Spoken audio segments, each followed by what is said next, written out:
Issei was saved from damage beyond belief by an unexpected person who went through a similar experience.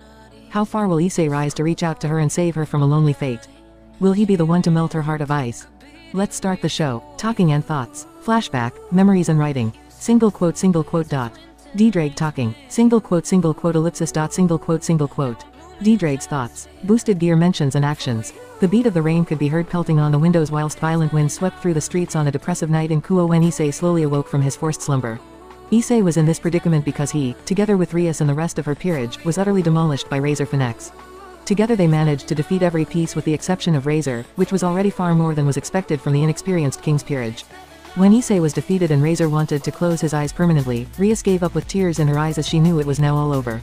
As he was reliving the last memories he could recount, small pearly tears found their way along his cheek dripping on his balled fists. He could only imagine how Rias' cries and sobs were drowned by the chime of the bells in the underworld, how completely devastated she was that she had to spend her life with someone that didn't see her as a girl but as his property. Issei cursed his weakness in the starlit silence as he kept whispering, "I'm sorry, Bushu," like a mantra. Slowly he moved himself to sit straight. His torn muscles throbbed painfully when he shakingly stood up on his 2 feet and walked towards the window. "If only we won," Issei whispered into the night when he opened the window and looked up. The moon shone upon the billions of droplets that cried with him for the pain and suffering she would have to go through now. "Pain. The catalyst of all evil," Issei softly said out loud. He still remembered the night before how she carved open the bleeding wounds that were left there by Rainier. Even so, Issei was happy that he was saved by her and could live on with new friends. Though deep inside of his heart, so very, very deep that the existence of the feeling would almost be non-existent, he was glad. Glad that the person that hurt him was in misery herself. How he remembered the moment where Rias tried to take advantage of him, the moment she left a permanent scar on his heart. However, before it could get any worse, she appeared. Issei's breath left his body when he saw her. Those steely silver eyes that haunted his mind ever since exploring the depths of them. The vast emptiness that hid behind them reached out to him, felt out to him. Whether conscious or unconscious he did not know. She might have tried to hide it, but the look in her liquid silver eyes showed him that she knew of heart-wrenching betrayal as well. Even though his heart was literally punctured not too long ago, it ached for her as her depths of misery were far deeper than his own, like a bottomless pit where not even light could escape. How strange the days suddenly were after meeting this woman who was so much like himself, but only used a different mask. His perverseness dried up and spent the days training in solitude on the mountain, away from the rest of Rias' peerage. Which was the only positive thing that happened to him the past weeks. "Don't beat yourself up, partner," a deep voice from within his left arm suddenly said into the lonesome night. "D-Drake," Issei sadly replied, "I'm sorry that I'm no good." "It's alright, partner, I suppose I'm at fault as well," D-Drake answered the downtrodden boy. His current partner was an emotional mess who acted like he only worked towards looking at as many breasts as possible. If he had been firmer with the boy and if he had spoken to him about his fears, he might have already reached balance breaker. Dragon pride is very inconvenient at times. Ever since that devil princess pushed you away, you have trained relentlessly and grown far stronger than you were before. D-Drake encouragingly said as best as he could. Single quote dot. Not to mention that you're very close to it already, D-Drake thought as he looked at the boy whose spirit was slightly lifted. Still, we were defeated by that stupid Yakitori, Issei sighed out loud. Even if I don't show it, I still feel bad for Bushu that she has to marry him. D-Drake growled angrily. He hadn't forgotten the petty devil questioning his power, so he didn't relish in the fact that his partner would have to be subservient to him. He was about to tell Issei to escape and run to the Forgotten Dragonlands when he felt magic gathering in the room. "Someone's coming," D-Drake said and quieted down, ready to act at any sign of danger. Just like D-Drake said it would, a small red magic circle with the Grimoire symbol lit up the room a moment later. Issei turned around and saw a familiar figure appear when the magic circle died out. Slowly everything around him had stopped again like the first time. The beat of his heart, the pink color on his cheeks, the focus of his eyes, and the pump of his lungs. Thankfully it all resumed a second later, but much more violently than previously. There she was, the one that occupied his thoughts ever since meeting her. She stood regally and silent before him in all her grace. Like the first time, she was dressed like a common maid, though her beautiful appearance made her look like a princess in the night. Which was when she tipped her face up into the light. Issei thought, ah, yes. Just as beautiful as the first time I saw her. Through the moonlit silence, Issei could see her silver eyes showing emptiness and a sliver of loneliness. Yet there was something that sparked with a warmth which kept her eyes from being cold. Issei looked at the silent maid who was staring at him intriguingly like she was solving a puzzle about him and his uncommon behavior. Her neutral expression never changed as her deep red lips slowly separated and the sound of her melodious voice could be heard calmly resonating in the room. "Hyodo Issei-sama," only 2 words breathed out from his lips as he was completely mesmerized by the sound of her voice. "Grayfia-san, hold on, what is this? What's happening? My mind can't catch up to Bushu's actions," Issei shouted in his mind as Rias suddenly appeared in the middle of the night in his bedroom. "Hurry, go to the bed. I will get ready for it now, Issei," Rias hassled him while taking her uniform off. "Be Bushu, this is," he shouted as she was calmly taking off all of her clothes. Issei began to panic. Even a student like him would get confused when a beautiful girl like Rias would suddenly appear and say something like, "If there is evidence, then they can't complain about it. The only person close to me who is able to do it with me is you." Rias continued like she didn't even hear him. "There are things you still lack in, but you seem to have the potential." Rias's fingertip touched Issei's cheek. With her touch, he felt something mysterious running through his body. "You are the only one who would do it as soon as I ask, and will go till the end," Rias said as she kept her finger on his cheek. "B Bushu," Issei cried out as he felt his reason disappear, and he finally understood why. Quote, "B but, Rainier, I'm not ready for this," Issei softly said as his heart was still unsure whether he wanted to go through with what was happening. "Is that what you were mumbling about? Eyes? Rainier is dead, let go of it," Rias angrily said as she ripped his pants off. It was the first time since meeting Rias that he was afraid of her. Even when he was in the orc for the first time, he wasn't afraid. She wasn't the usual Bushu he knew. "Did you forget how I was murdered by Rainier, before you rudely stitched my heart back together, even though it never stopped the bleeding?" Issei thought with a pained and fearful look on his face. "Is this the real Bushu I'm seeing now?" There he saw her now, right in front of him, inching closer with a dark smile, and whispered in his ears, "It was fun, the short time I spent with you." Instead of Rainier, it was Rias who got her face close to Issei's and whispered, "Are you trying to embarrass me?" She channeled a small amount of her demonic energy in her eyes to strengthen her question and to intimidate him. That's when Issei realized that Rias wasn't about to care for his feelings on the matter and use him like Rainier did. He could even imagine Rainier's evil grin on her face. Single quote. It was like playing house with a little child. "What are you waiting for? Eyes, do it quickly," Rias commanded her pawn. Seeing that, Bushu sighed. "Looks like I was a bit late," Rias said as she stared at the magic circle with disgust, even though the symbol on the magic circle was from the Grimoire group. "Who is it? Kiba, Akano-san, Kaneko-chan," Issei thought. Wait, no matter who it is, getting caught in this situation is bad. But Issei's prediction was wrong, and the person who appeared from the magic circle was someone he had never seen before. She was a beautiful woman appearing to be in her early 20s, with silver hair and matching eyes. Her hair, which flowed all the way down to her back, featured a long braid on each side with small blue bows at the ends, while the rest is let down, ending in twin braids. She wore a blue and white French-made outfit with sleeves and a white-made headband over her head. The beautiful silver-haired maid spoke silently after understanding the situation that was happening in front of her. "Are you trying to break the agreement by doing something like this?" the maid said plainly, as if she was astonished.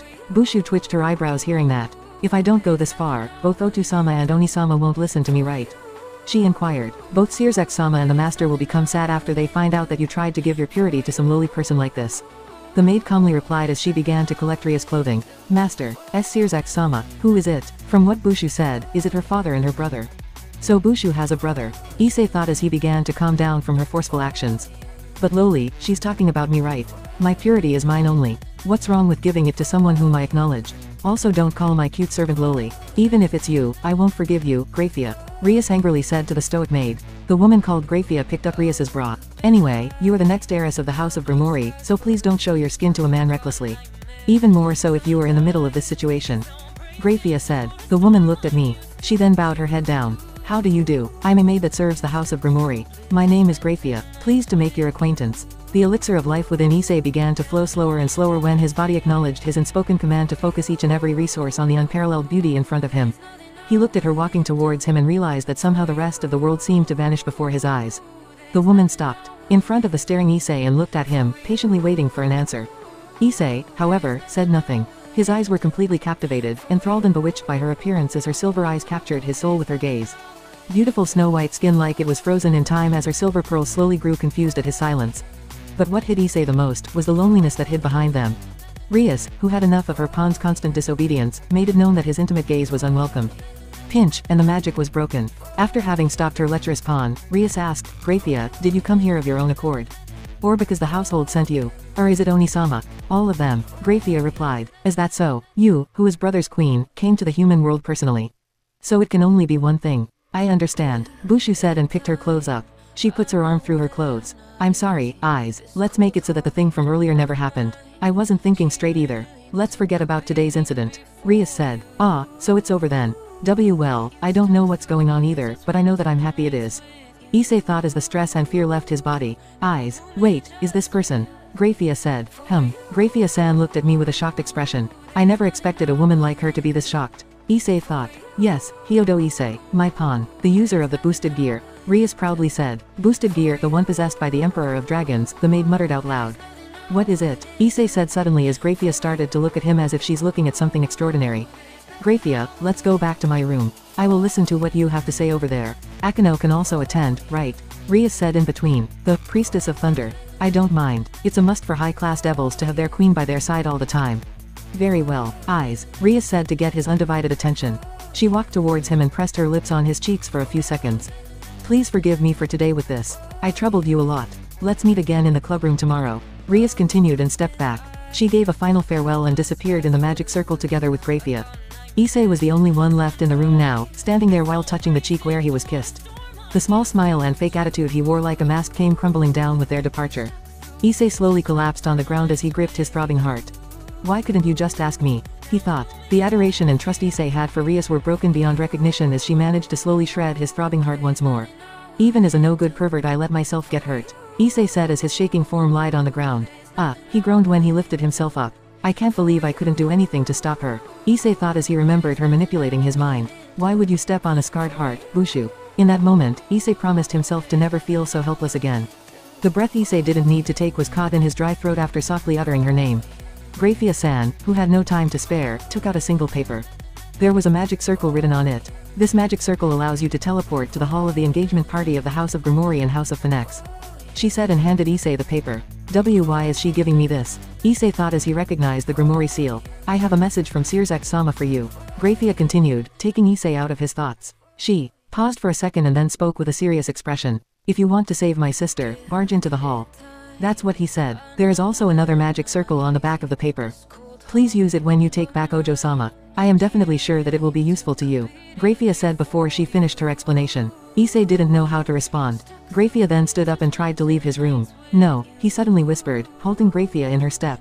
I won't fight for Bushu anymore. What do you mean, Issei-sama? The baffled Grayfia asked as she turned around. Issei's mind was continuously assaulted the past days with images from the night where he lost his trust in his king.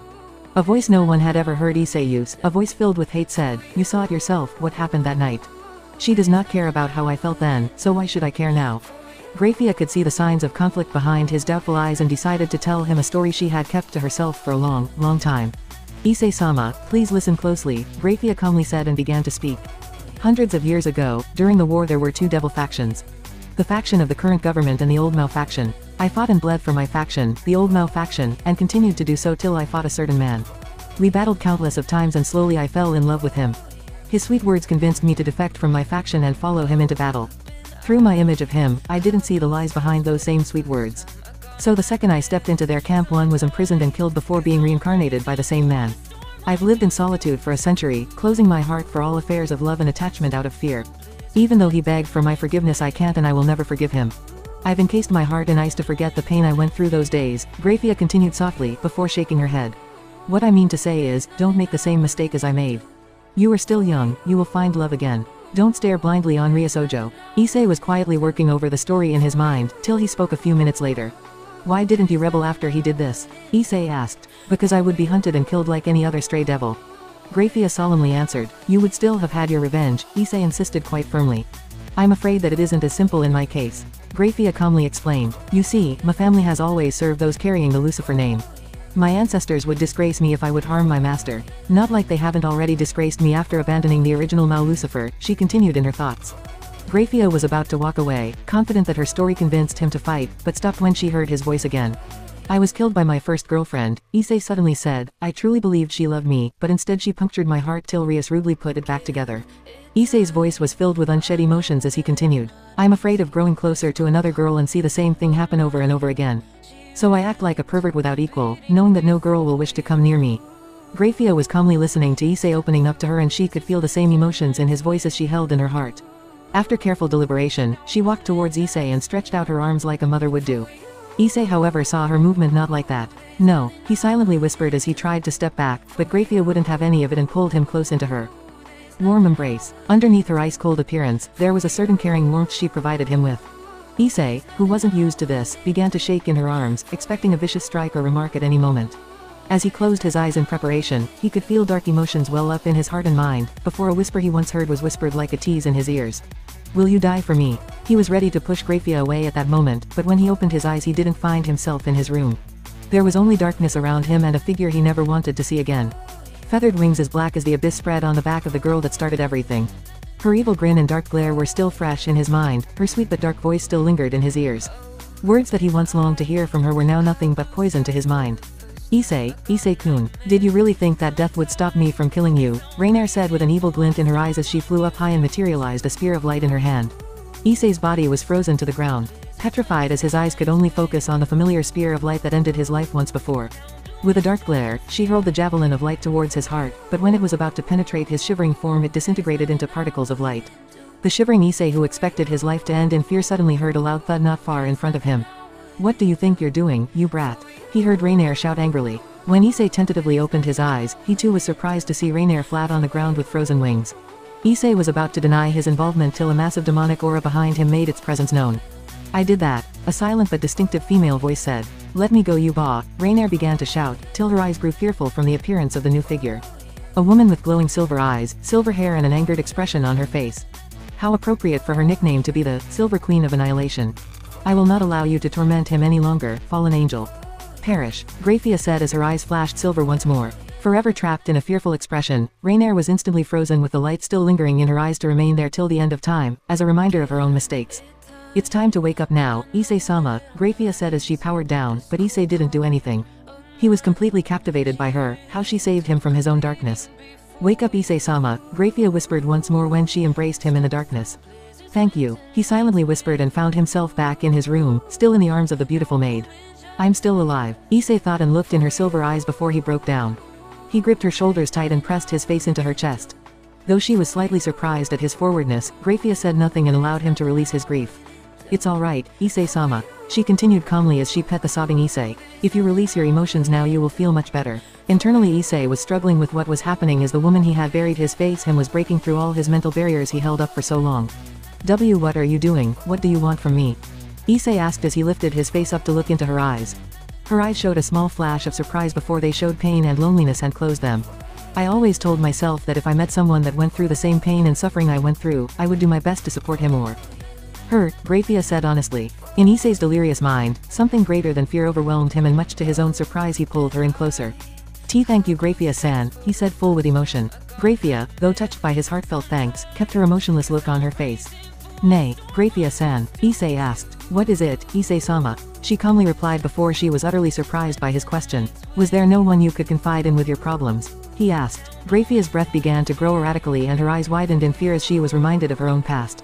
Lucifuge dog, the traitor to both factions. The crowd yelled as they threw rotten fruit at her. Stop it, she quietly muttered. Erg, grayfia shouted when the whip broke the skin on her back again, which was loudly cheered on by the crowd and the one she once loved. Issei looked up and saw grayfia's eyes dilute in fear. He began to shake her whilst yelling her name. You must die to be reborn again. To pay for what you have done, the man she loved said as he created a large ball of black and red. Be prepared, my queen. Grayfia-san, Issei shouted and was able to wake her up. Erg, she said as she lost all feeling in her body. I wonder how long it has been. Grayfia thought a few moments later when she was able to stand on her 2 feet again. No, there was no one, she replied to Issei's question a minute after.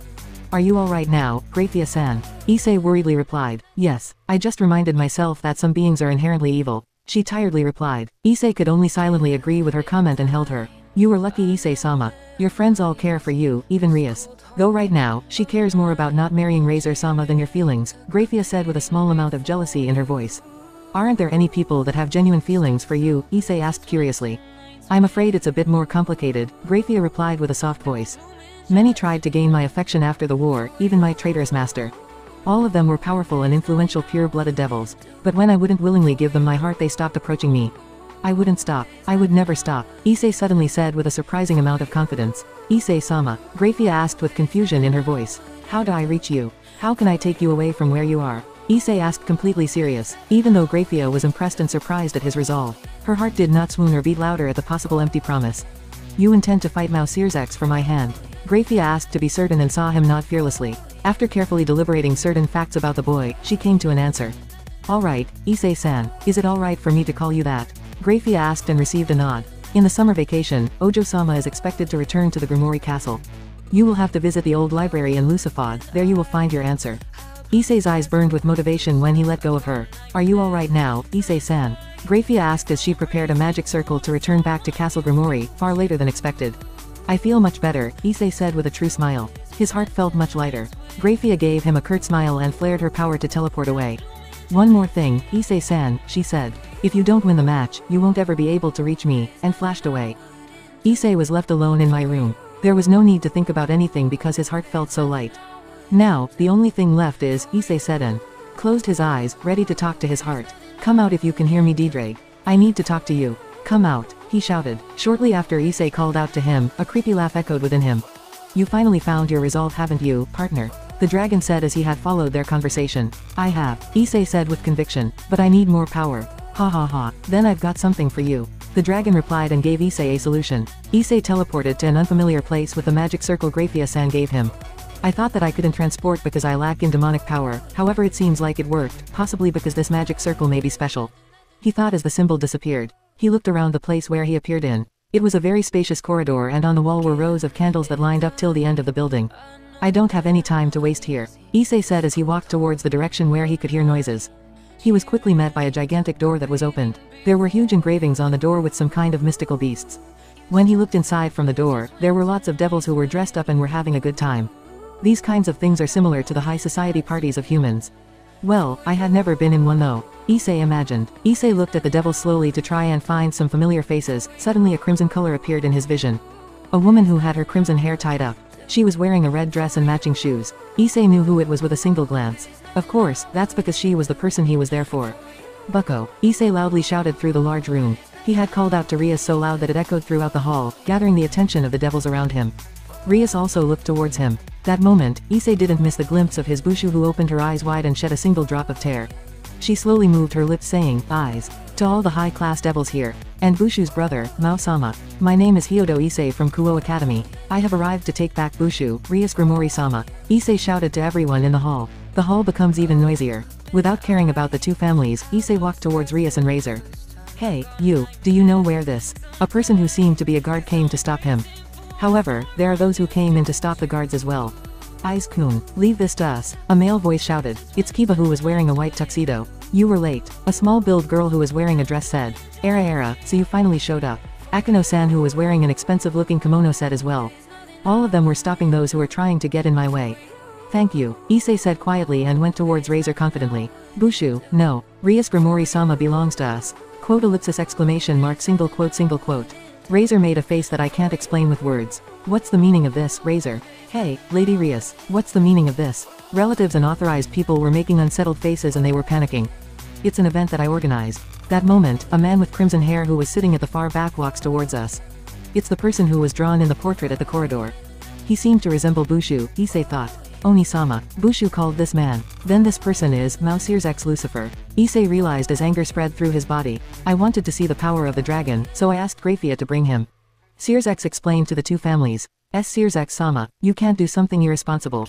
Like this, a panicking middle-aged man said. However, he quieted down when Issei gave him a dirty look. It should be fine. The rating game from last time was very entertaining. But it was a bit disadvantage for my little sister who had no game experience to face off against Razor-kun who is a prodigy from the house of Phoenix. So Seer's ex-sama, you are saying that the last game wasn't fair? No, not at all. If a mouse such as myself says such thing, then I would be making the old nobles look bad. The connection between the high-class devils is important after all. Mao-sama answered with a smile. From the way he spoke, he was aiding his sister. Then, Seer's ex, what do you want to do about it? A middle-aged man with crimson hair asked him. Father, I want to make my cute little sister's engagement party into a flashy one. Dragon vs Phoenix. Don't you think it's the ultimate event? To stir up the party by having a battle between legendary creatures. There aren't any entertainment which can surpass this. Everyone in the hall becomes silent with Mao-sama's words. Seer's ex-sama then looked at Issei. Dragon user Kun, you have our permission. Razor, can you show your power once more right in front of Rias and I? Hearing Mao-sama's wish, Razor made a fearless smile. Very well, there is no way I can decline if Seer's ex-sama asks me. This Razor will show his last performance before getting married. Issei snorted at Razor's proclamation in front of both families. Don't delude yourself, useless yakitori, Issei said, causing people to gasp in the crowd. I will win here and send you home. I will win to prove myself and my cause. Issei smiled so brightly that even the apathetic Razor was curious about his cause. Looks like he is eager to do this, a certain silver-haired maid thought in the back of the crowd. The only thing left for me is to win. Issei shouted internally and pumped his fist in the air to raise his fighting spirit. Mao-sama then approached Issei and asked, Dragon user Kun, what prize do you want when you win the match? Seer's ex-sama, what are you saying? The relatives started criticizing at Seer's ex-sama's offer. He's a devil, so we need to give him something fitting for it since we are asking him to do something for us. Now then, I can give you anything. A peerage, or the most beautiful woman. Mao-sama asked him while ignoring the voices of others around him. Thank you Mao-sama, I have already decided on what I will wish for and what I will fight for. Issei replied with a short bow. I wish for you to give me Rias Grimoire-sama back. Mao-sama made a very happy face when Issei answered him without any pause. Very well, if you win, you may take Rias with you. Thank you very much, Issei said and bowed his head to Mao-sama who went back to the end of the hall. The center of the hall was cleared in a hurry. The devils in the hall were standing around the space, watching with keen eyes. The orc members were sitting in the same place as Rias, and sitting next to her was Mao-sama. On the other hand, at the house of Finek's side, their relatives, their servants, and Razor's sister were sitting there. Razor and Issei were confronting each other at the center of the created space. Please start, Mao-sama shouted. Bushu, I will finish it in 10 seconds. Issei shouted confidently. Eyes. Rias made a doubtful face. It's all right, I will show it to you now. He returned. You sure talk big for saying that you will finish it in 10 seconds.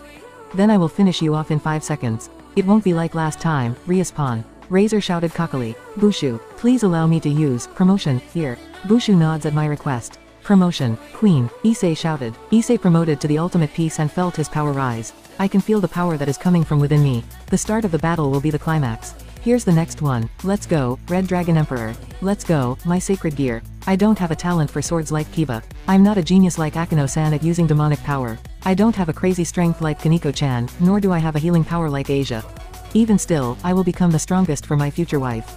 Issei declared. I promise you grayfia-san. Issei shouted in his mind. For you, I will even beat God. With this boosted gear, my only weapon, I will make sure that I will protect you. Welsh Dragon Over Booster. The jewel in the gauntlet released a red light, which shined throughout the entire hall. A deep crimson color aura covered him. This power, your power is flowing into me. Issei said out loud. Yeah, use it. However, only for 10 seconds. Your body can't endure more than that. D-Drake lied convincingly. I know that, D-Drake. I will settle it in 10 seconds. We can take him down. Roared D-Drake filled with bloodlust. Issei leapt forward while emitting a red aura. His body was equipped with a red armor. A plate armor that had the motif of a dragon. An armor. You made the power of security shape into a physical form. Razor commented in fear. This is the power of the Emperor of Dragons. The balance breaker, boosted gear scale mail. If you want to stop me, go and ask Mao-sama and give up. The scale mail's ability is to release a destructive power for 10 seconds. Once released, Issei would be invincible for 10 seconds. However, there is a big risk. 10 seconds after unleashing this ability, Issei won't be able to use his sacred gear for 3 days. So it's a sink or swim invincible mode. I will defeat you, Razor Finex. Issei declared and fought for all he was worth. Flash. The clash between two incredible powers. A flash created from the collision blinded everyone's eyes. Issei could feel the sensation of the armor he was wearing disappear. The same feeling you have when you take your raincoat off when you get home on a rainy day. It's similar to that. At the same time, he could feel intense heat surrounding his body and flashed back several feet when it got unbearable. When Issei got out of the flames he realized that the 10 seconds were over and the armor was gone. Hey Dragon Emperor, what's the meaning of this? Issei shouted. It hasn't been 10 seconds yet. Why has the armor disappeared? Wait, are you telling me the price I paid only let me use it this much? Number. The price you paid to attain my power was enough. But your basic stats are too low to control my powers. You lack training. D-Drake swiftly lied. Ah, damn it, I don't need things like that now. He shouted back to the dragon, give me the armor one more time. What do I have to pay this time? My eyes, my legs, I will give you anything. Using the second armor in this short time is impossible for you now.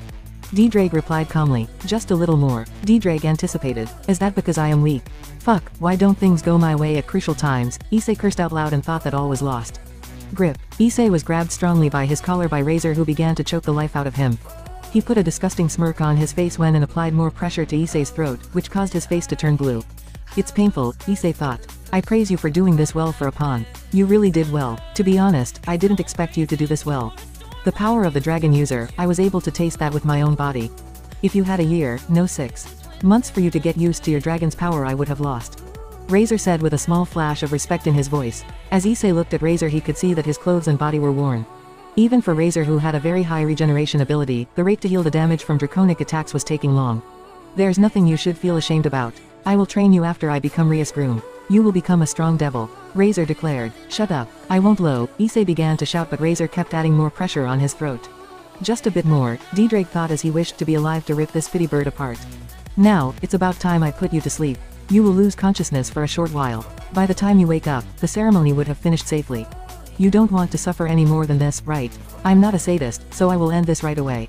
Razor put on a face that he had confirmed his victory. I'm going to lose. No, that will be unforgivable. Issei shouted internally as he grabbed onto Razor's hands on his throat. Issei's consciousness slowly began to fade away as he looked around the crowd. The majority of the devils were cheering Razor on while a few other tried to look away. Slowly but surely the lack of air began to weigh down on him and began to feel lightheaded. Is this how it ends? Is my word worth this little? He thought to himself, feeling just as powerless as when he was killed by Rainier. D-Drake roared to reach Issei's mind, but he was unheard as well. Darkness slowly closed in on him and the crowd left his peripheral vision, only two liquid silver eyes remained focused on him. Didn't you say that you would never stop?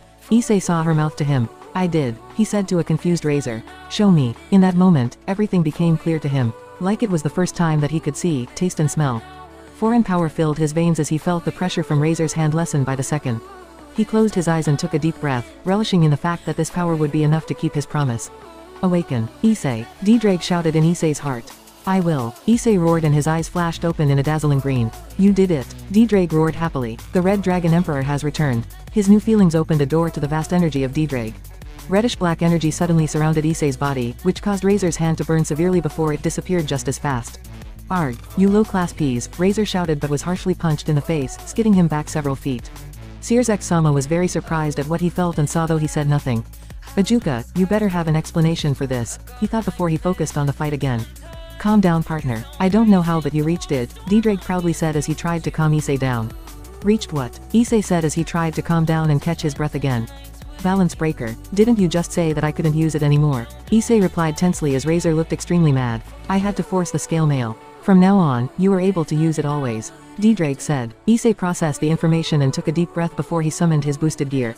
Let's do this, everyone. An aura that far surpassed his previous one washed over the crowd. Some could even see the faint shimmers of a large western dragon looming over Issei. Watch my resolve. Issei roared to the sky as the face of grayfia came to mind. Welsh Dragon Balance Breaker. The plated armor returned on Issei's broken body. It hurts, Issei thought as he was slowly moving on.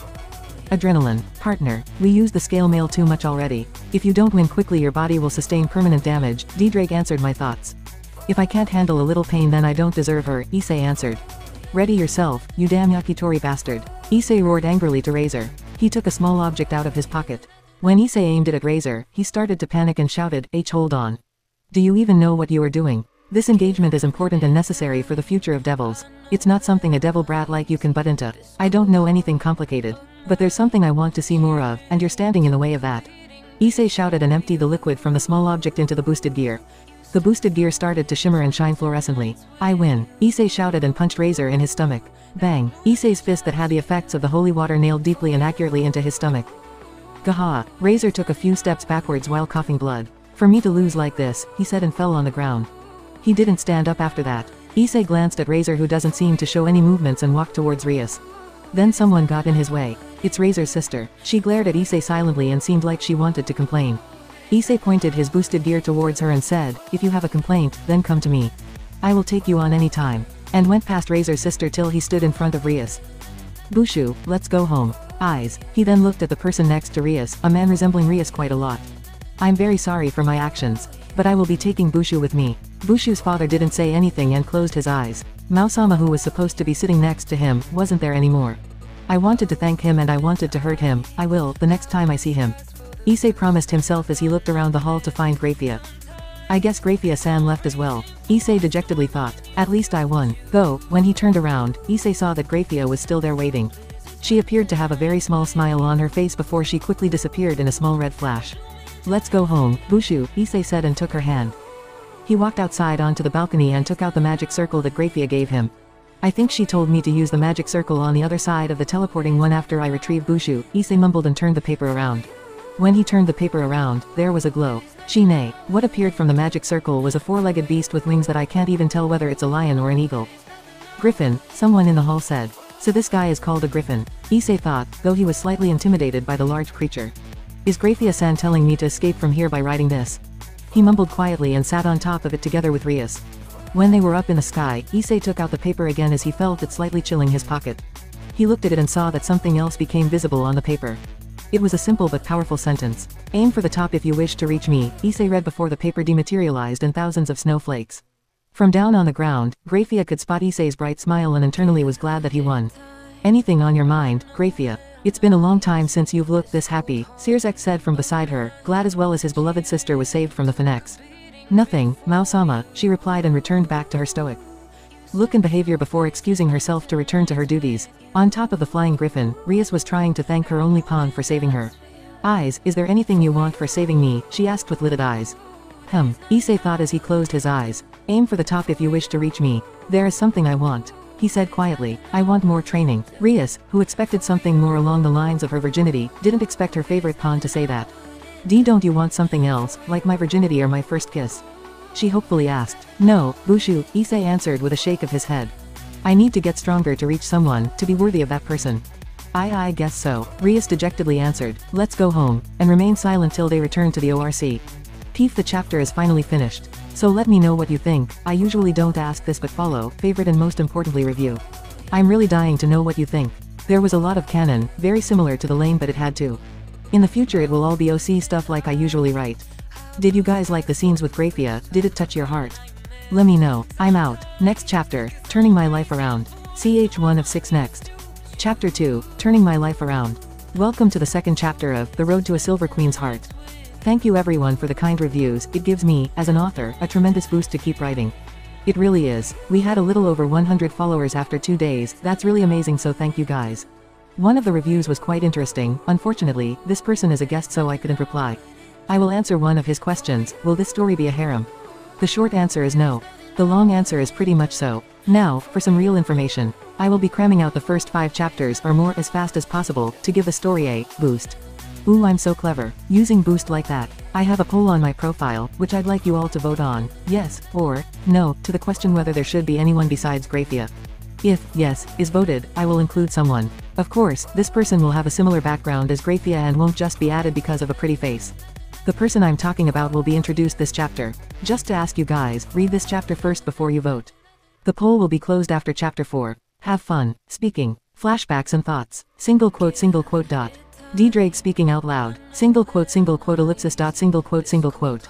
D-Drake's thoughts are speaking in Issei's heart. Boosted gear action. One fair warning, those loving Sears XX grayfia. I would definitely avoid reading this chapter. It was a few days after returning back from the underworld victoriously as the first member of the Orc entered their clubroom.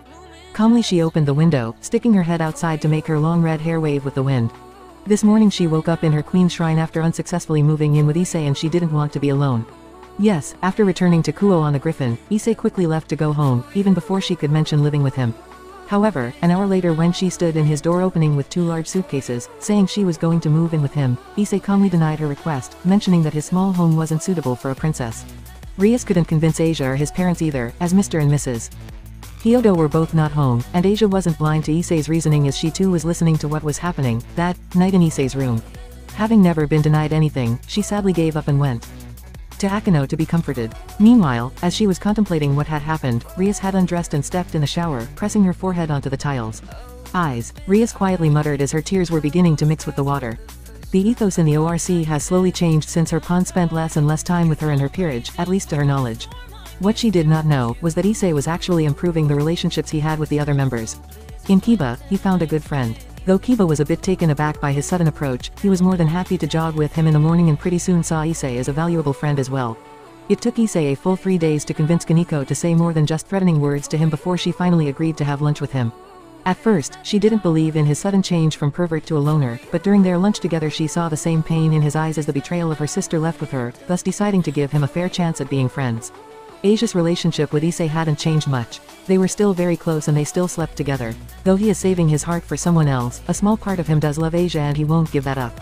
Issei's relationship with Akano did change a lot. The first day they returned to school he confronted her in the orc room and opened up to her. She was so surprised by this development that she told everything about herself as well. From being a half-fallen angel till her mother being killed. Without both knowing this, it was D-Drake's fault by saturating the air with his aura, which had become easier by attaining balance breaker. Akano and Issei have steadily grown closer ever since that day and together they train once a week in improving the use of Issei's magic reserves. Issei knew it looked like he forgot all about Rias but nothing was truer. He had such a difficult time to come up with a solution for his problem that he couldn't be around her more than what was requested. Rias sighed once more and washed her face to get rid of the last tears before ending her shower. She slowly got dressed and brushed her hair before walking to her desk. During Rias's shower, Akano had arrived in the orc room and prepared some tea for her king. "Good morning Rias," Akano said in a happy mood as she stood in her usual spot on the right of Rias. "Good morning," she tiredly replied and sat herself down with an unladylike thud.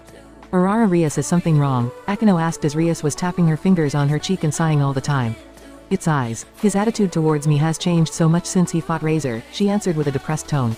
I agree. Issei-kun has changed in quite the man, Akino replied with a fond smile. Rias looked at her queen questioningly before asking, Issei has only been here twice this week and left almost immediately. We meet up in the shrine, Akino answered happily. Has anything else happened that I did not know of? Rias said with an empty smile. Era, Akino replied and saw that her king didn't know that they grew closer. When Akino explained what had happened the last few days, Rias's eyes grew emptier and emptier till her face lied flat on her desk from depression. What happened to you eyes, she unhappily thought when everyone in the peerage has gotten closer to her favorite pawn. As Rias was reminiscing what could have gone wrong that made Issei ignore her, the other members of her peerage appeared one by one. Good morning Bushu, everyone greeted their king upon entering the room. Issei-kun, good morning, Akino happily said as she saw Issei enter with Asia. His eyes lit up slightly in happiness as he replied, good morning, Akino-san. Rias, who was quietly watching her pawn and queen talking, felt a small sting of envy in her heart at the scene. She softly sighed again and closed her eyes, but snapped them open when she felt two warm hands holding her own. What she didn't expect was Issei holding them with a small smile. Do you have a minute, Bushu? Issei asked the shocked but happy king. Not trusting her voice, she gave him a small nod and let herself be led out of the clubroom. After a minute or so, Issei chuckled embarrassedly and said, I don't know if there are any rooms here besides the clubroom. Rias shyly smiled at him and brought her hero by the hand to her private quarters. The room itself was surprisingly normal. A simple two-person bed, a separate bathroom and a normal sofa. Issei was led to the sofa and sat down, a respectful distance away from his king. Bushu, I wanted to talk about why I ignored you the past few days, Issei said when he got Rias's attention. Though she appeared to be listening to Issei's explanation about treating another human devil being with dignity, her mind was completely somewhere else. Single quote. I understood how difficult the situation was for you as well. I used all this time to come to a decision and I decided that I will forget everything that happened that night as long as it doesn't happen again, Issei finished and stood up from the sofa. After all, fighting with Maosama's sister would be a bad idea. Thank you eyes, Rias replied with lidded eyes and approached Issei. She quickly attached herself to his body and rested her head on his chest. Does that mean that I can live with you now? Rias continued as her hands roamed the back of his body. I will think about it. Issei replied as he tried to find a way out of her grip. Though she was still innocent, he could almost smell her estrogen levels rise. Eyes, Rias breathed out heavily. Don't I get a hug? This girl, only a small one because we won, Issei replied and wrapped his arms around her small form. But even after a full minute hug, Rias wasn't about to let go. Bushu, the others are waiting, Issei said impatiently, but was silenced by Rias's finger on his lips. Nay eyes, maybe we should try something more, Rias huskily whispered in his ear and rubbed her chest on his. Fortunately for both Issei as Rias, there was a knock on the door that spooked Rias' estrogen-induced moment. Issei-san, we're ready, Asia said from the other side of the door. Alright Asia, he replied and forcefully entangled Rias' arms. Let's go Bushu, we can't let the others waiting, Issei said and pulled Rias with him, preventing her from making any other unwanted moves. Congratulations on winning the rating game, Bushu. Kiba, Akino, Asia, and Kaneko cheered when Issei pushed Rias into the clubroom. What is this? She emotionally asked when she saw the clubroom was decorated with red balloons and garlands. Issei-san suggested we should celebrate our victory, Asia replied when she cut a chocolate cake into 5 equal pieces. Urara ufu. Bushu-san is a little emotional, Akino giggled when she took her seat and cake. Issei had already silently made his way to one of the sofas and sat next to Kaneko who was already enjoying several dishes. It was already a very exciting party when Kiba called for attention. Everybody, I'd like to propose a toast for Issei-kun, he said and everyone raised their glasses. Issei-san, Issei-kun, eyes, Issei-senpai. Thank you everyone, but I couldn't have done it without any of you, Issei replied modestly with a small blush. The orc continued their party till the middle of the afternoon when the group decided to play a fated game of questions. Everyone, Issei suddenly said, which quieted down all the other conversations. What are your dreams for the future? This stopped everyone in their tracks, it's not that often you are asked about your dreams. Issei suddenly felt a small hand grab his shirt and saw that it was Kaneko looking up at him with big eyes. Single quote. I want to try the best chocolate in the world, she said with complete devotion in her voice. I also want to, Issei asked but Kaneko quickly looked away and stuffed her face with Issei's chocolate cake. Issei-san, Asia excitedly shouted, I want to be a good devil and make many friends, before she brightly smiled and clasped her hands together. Fu, Akino said from behind Issei before she grasped his head and pushed it in her bountiful bosom. I would like to be a wife one day. But a mistress would be more exciting. What do you think, Issei-kun? Akino continued as she huskily whispered her desires in his ears till she was stopped by Asia and Rias who dragged her giggling form away. Kiba and Issei were both chuckling at the scene though Issei had a small blush on his face. Care to listen to my dream, Issei-kun? Kiba asked quietly. His response was a calm nod, knowing that his friend was about to be serious. I want to become the ultimate knight for Bushu and I want to find justice for my old comrades, Kiba said full of emotion, especially when he mentioned his comrades. A worthy dream, Kiba, Issei replied after looking for the right words to say to his friend. So what about you, Issei-kun? Are you looking to become the ultimate pawn? Kiba asked his friend. Not anymore. Issei immediately replied, to the shock of Kiba and Kaneko, who was listening from the side. I wish to be loved by someone special, Issei said after a minute of deliberating his answer. But I need to show her my conviction first before I can reach for her love. Everyone was quiet after Issei shared his dream. No one had ever seen him this calm, this emotional nor this peaceful before. It was like an entirely different Issei sat on the couch with a soft but fond smile on his face. I have a dream as well, Ria said, which broke the silence and tranquility in the room. I want to be a great king. Strong enough to be #1 in the rating games. After everyone shared their dreams, Issei felt much better and happier, as did the others. Urara Rias you still have a long way to go to defeat your brother, Akino teasingly said. Sigh, I guess you were right. Onisama's peerage is nothing but monsters. Especially grayfia, she said, though Issei could feel a high dose of irritation coming from her tone when she mentioned grayfia. Is there something wrong with grayfia-san, Bushu? Issei asked unemotionally and as sterile as possible. It's nothing, eyes, Ria said as she waved him off. I insist you tell us. Issei rebutted calmly, though deep inside his boosted gear, figures seated alongside a long table were starting to wake up. Easy partner. D-Drake spoke in Issei's heart when he saw his past possessors began to open their eyes. Rias was about to call her pawn on his behavior, but swallowed her threat when she saw a faint glimmer of green behind his darkened, unemotional eyes. She quickly coughed in her hand to hide the flinch on her face and sat on her chair. Let's see, where to start? Rias muttered out loud as she held her chin in her palm. I got one. A story from when I was 8 years old. The others in the room began to focus intently on the story of Mel Lucifer's famous queen that was about to be told. One day when I was alone. With grayfia, a small red-haired girl shouted as she tried to get the attention of a silver-haired maid. What is it, Rias Ojo-sama? The maid calmly replied at her master's sister. Can you come play with me? The young Rias replied with hope in her voice. I am sorry, Rias Ojo-sama. I have duties I need to attend to, Grayfia replied and continued her work. Rias pouted as good as an 8-year-old could, but stopped when it had no effect on the calm maid. Nay Grayfia, she started again. A small flinch of irritation could be spotted on Grayfia's perfect visage when she was disturbed again. What is it this time, Rias Ojo-sama? Grayfia asked as neutral as possible but lacked the calm to prevent the release of a small irritated growl. What is love? Grayfia suddenly stiffened completely and dropped her broom. Brother said it is the best thing. Rias continued as she didn't notice Grayfia's petrified form and diluted eyes. Who do you love, Grayfia? Rias asked with a big smile when she turned towards Grayfia but began to frown when she saw Grayfia shaking on her feet. Flashback. The height of the old war, in a castle not far from the front lines, was a young silver-haired woman with more rags than clothing weakly chained to the wall. Her entire body had grown weak from bad food and magic circles draining her from her massive reserves of demonic power. She barely had any energy left and spent most of her days sleeping and crying. It was less than 2 weeks ago since her would-be lover betrayed her and took out a valuable piece of the old malfaction. Grayfia's eyes had slowly lost the light and her hair lost its shine.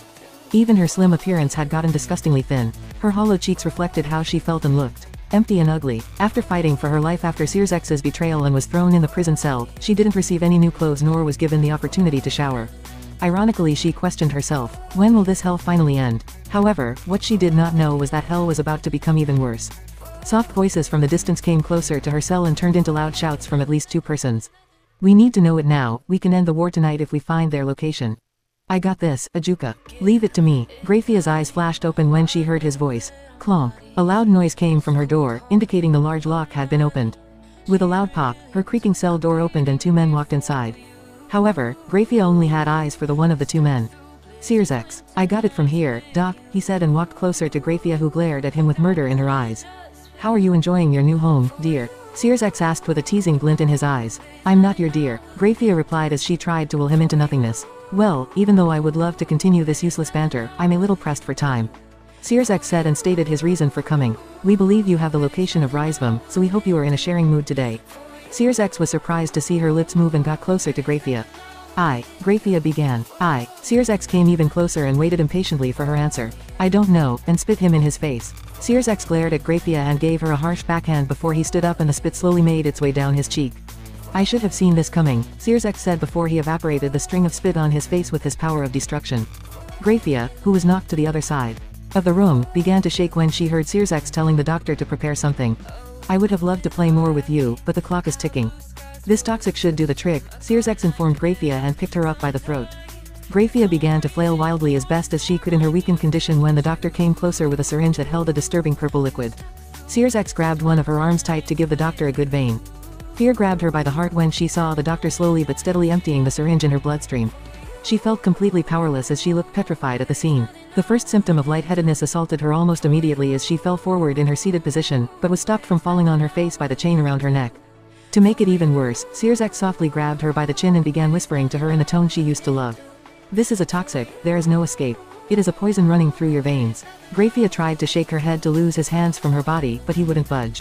"First you will resist and then you will see." She could see an evil grin forming on his face before he let go of her chin like it was trash. "You will answer every question from me." In the next few minutes, Grayfia's heart rate increased dramatically, sweat poured out of her body like a river and she was no longer capable of resisting their questioning. She kept shouting inside of her mind as her body answered their questions regarding Rizvam.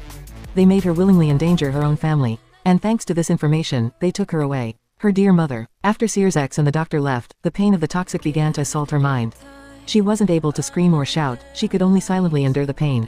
It took her body 2 whole days to get rid of the toxins in her blood. If they would have allowed her to use her demonic energy, it would have taken less than a minute. During the tortuous 2 days, Grayfia began to question what she did to deserve this. She hugged her knees to her chest as intense feelings of pain and grief washed over her body. Grayfia never wanted to feel like this again, so with the small amounts of energy she could still use, Grayfia slowly applied a layer of ice over her heart, closing off all her emotions and their corresponding feelings. Grayfia lived till the final days of the war like this, and when she thought it was finally all over, she was trialed, executed and reincarnated by the man she once loved. Till this very day, Grayfia regretted the moment she fell in love with him. No, she regretted being able to feel it all. Flashback, flashback, flashback, flashback, flashback, flashback, flashback, flashback, flashback.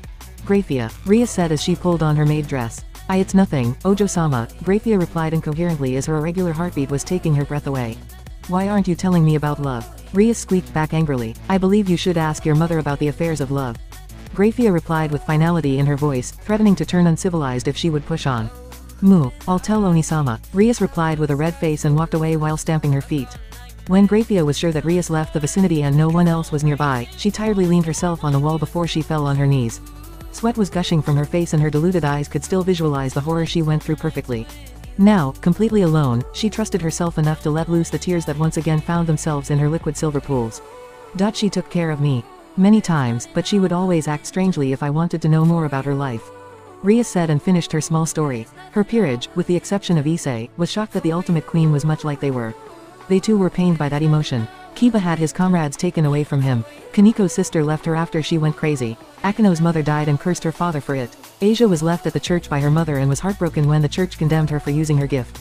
All those painful feelings derived from feeling love. The elders said it was alright if I asked her about it. Rias commented as she saw everyone reminiscing their own past. What do you mean, Bushu? Issei asked. Grayfia always looked alone. She never mentioned love, family or friends, she replied offhandedly. Suddenly she burst into giggles. Just looking back at it, it sounds so stupid, she giggled. Rias was too focused on her own inner fun that she didn't notice Issei's boosted gear appear on his arm and an ominous aura spreading around him. Kaniko freaked out from the nature of the aura and the others took a step away from him when his hair shadowed his eyes. His previous smile he had during the party turned into a thin line. Fufufu, she and her problems. Rias calmly laughed in her fist. What would a maid have problems with? A crimson aura became visible around Issei's silent form. Just a weird, cold, always alone and apathetic, never joining Oni-sama, never smile or laugh. Rias complained and her remarks got worse and worse. Issei softly began to whisper under his breath when she finally broke his mental restraints with her last disgusting complaint. No wonder no one would love you with those dead eyes. She whispered hatefully under her breath, but it was received by Issei as loud as a cannon. Small, dangerous sparks of black mixed from his body with the red aura around him, howling like a wolf at Rias' surprised face. Eyes, Rias tensely asked as she saw the air distort around her pawn. You dare, you dare, you dare, you dare, Issei said in a hypnotized flat voice as his eyes shone a deep green, lighting up the room in an emerald glow. Stand up for her betrayal. You dare, Issei roared before his draconic aura spliced the floor and scared the peerage. Anger radiated from every pore on his body when a sudden black flash lashed out indiscriminately, completely evaporating half of the couch where Kaniko was sitting on with wide eyes. How ungrateful, to speak like that about your caretaker, Issei's voice said filled with malice. Do it, you're so spoiled, you have no idea how good you have it.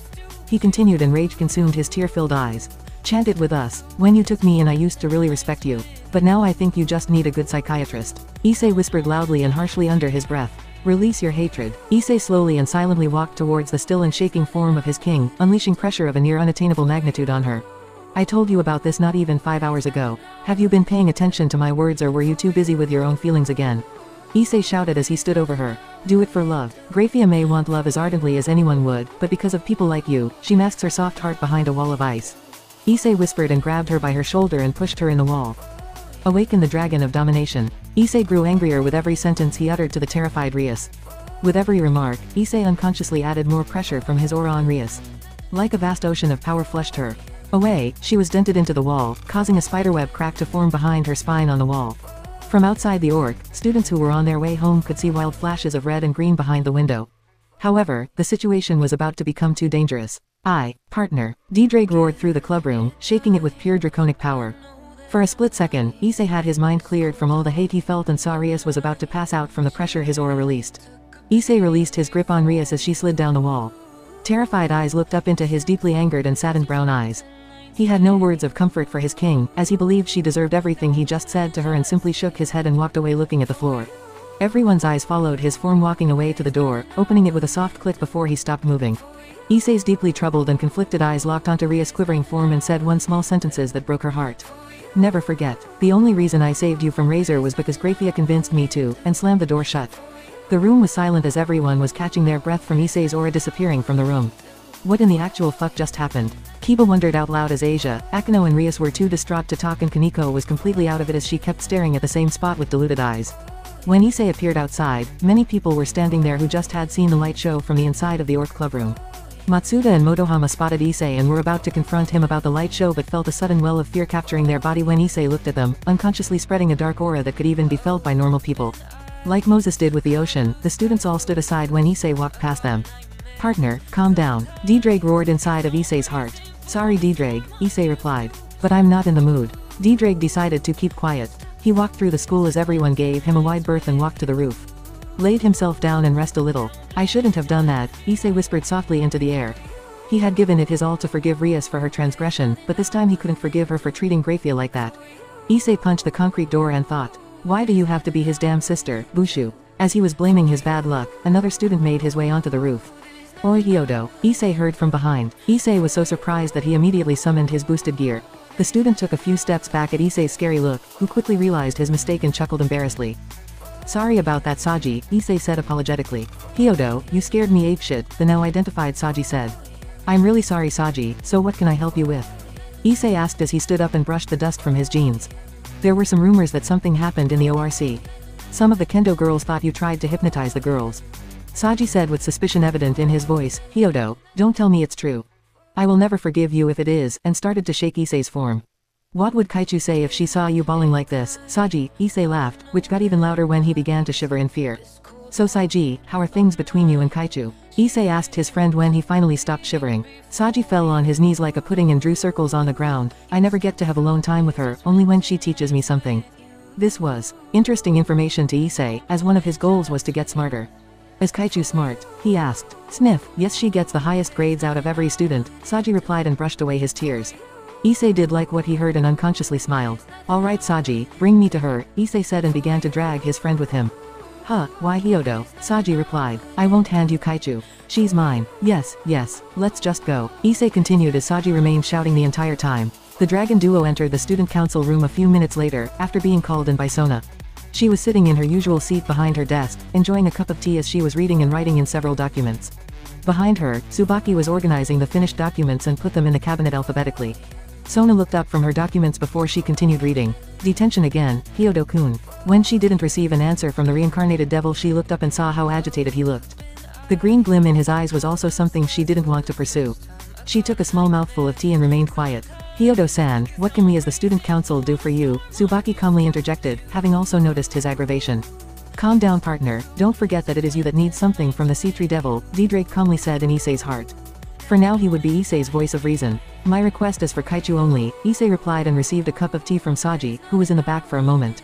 Silently, Sona looked in Issei's eyes before she shifted to Tsubaki's. After a silent conversation she closed her eyes and took a small sip of her tea. I see, Sona finally replied and gently put her tea down. What is your request, Hyodo-kun? She finally asked and clasped her fingers under her chin. I need to get smarter. You have probably seen my battle with Razor-san and I had no strategy at all. So my request to you is, can you help me? Issei asked before he bowed deeply. Rias herself is proficient in strategic thinking as well, why wouldn't you ask her? Sona suggested and penetrated his eyes with her own to spot even the smallest lie. A small flinch could be seen on his face when Sona mentioned his king's name. Bushu is too proud to accept our help with forming a strategy, so she wouldn't teach us. He does have a point, Rias is definitely too proud. But I don't believe it is the entire truth, Sona thought as she looked at his face. I want something in return, she suddenly said. Yes, Kaichu, Issei replied. First, you have my commendations for your behavior. We haven't received a single complaint since you've defeated the third son of the House of Phoenix. I want to see that for a while longer. Issei nodded. If you're able to stop your peeking for 2 more weeks, I will lend you my aid. I accept, Kaichu, Issei said with a bright smile, before waving goodbye to Saji and bowed to the C3 king and queen, leaving the student council room after quickly emptying his cup of tea. When Issei left the room, Sona sighed deeply and rubbed her eyes. That was quite something, she said as she remembered his aggravated emerald eyes. Something's wrong. He used to be so dedicated to Rias, Sona continued on, and both her queen as pawn agreed. Saji, stay here. Tsubaki, let's get to the bottom of this, she commanded and left for the ORC. You did alright there, partner, Didraig mentioned through their connection in Issei's heart. I think you're right about that, Didraig, Issei replied from his lying position. After he left the student council room, Issei walked towards the park, where he met Asia for the first time. It was still pretty sunny outside at 4 p.m. and he decided to enjoy the soft grass. Have you already decided on your training for the coming weeks? I go with this, Issei began. He explained how he would add up his training by increasing his body strength, jog more, train more with Akeno in magic and use balance breaker every day to extend the time he can use it. That would be enough for now. I will teach you the early stage of dragon fire myself, but we need a living dragon to practice it with you. Didraig said as he wanted to teach his possessor one of his own abilities as well. It's good enough for me, Didraig. Just let me take a quick nap for now, Issei answered as he was dead tired from the emotional roller coaster he had ridden all day. However, when Issei closed his eyes, he found himself in a familiar room with Didraig in all his glory. Didraig simply stared down at Issei, wondering how he should bring his message. We need to talk about something, Didraig began uncertainly. What is it, Didraig? Issei replied as he lied down in his unconscious as well. During your fight with the bird brat, something unexpected happened, Didraig said as he began his explanation. Inside of the underworld's capital Lilith was a laboratory with dozens of holographic screens showing data of an equal amount of research subjects. But right now, a beautiful man with long green hair was looking at Issei's fight with Razor, though one scene in particular. Behind him, a sudden red flash with the Grimoire clan symbol lit up the room and his fellow mouse stepped out. Ajuka, he greeted him, as the man turned around, Searsex. I take it you watched the footage, he rhetorically asked his friend. Yes, Ajuka sighed. Datan, Searsex seriously replied. You were right. After I checked the scene I had a feeling you were right, but once I ran my formulas I could confirm it, Ajuka answered. Searsex flared his aura for a second, disintegrating half of the screens before he let down. God damned, Ajuka, he shouted. You said this would never happen. There was no way we could predict this, we need to take samples in. Ajuka answered just as seriously till he began to daydream of what he could do to gather data.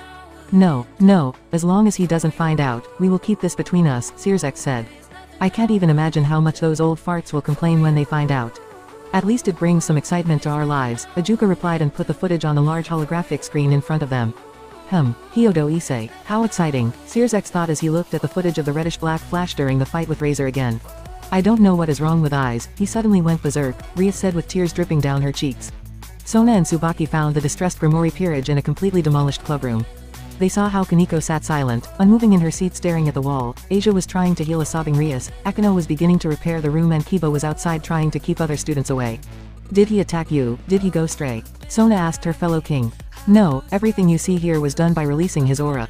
Rias replied unhappily. Balance breaker, she asked intrigued by the situation. No, it was far greater than that. Rias replied with a small shiver as she remembered his penetrating eyes blazing in her own.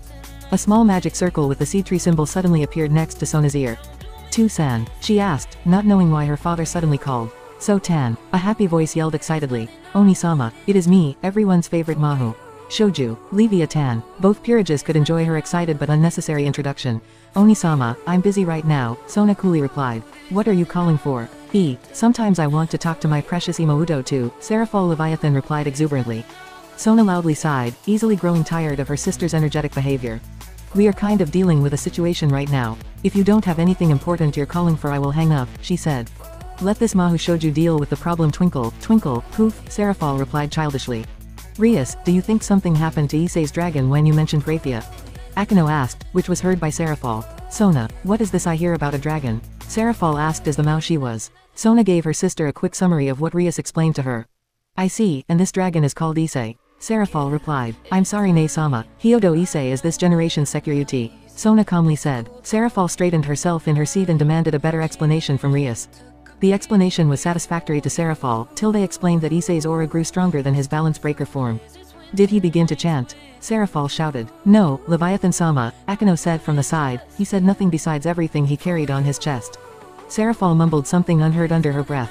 Strictly speaking, I can't do anything. He didn't attack Rias or her peerage, nor did he stop doing his work as a devil.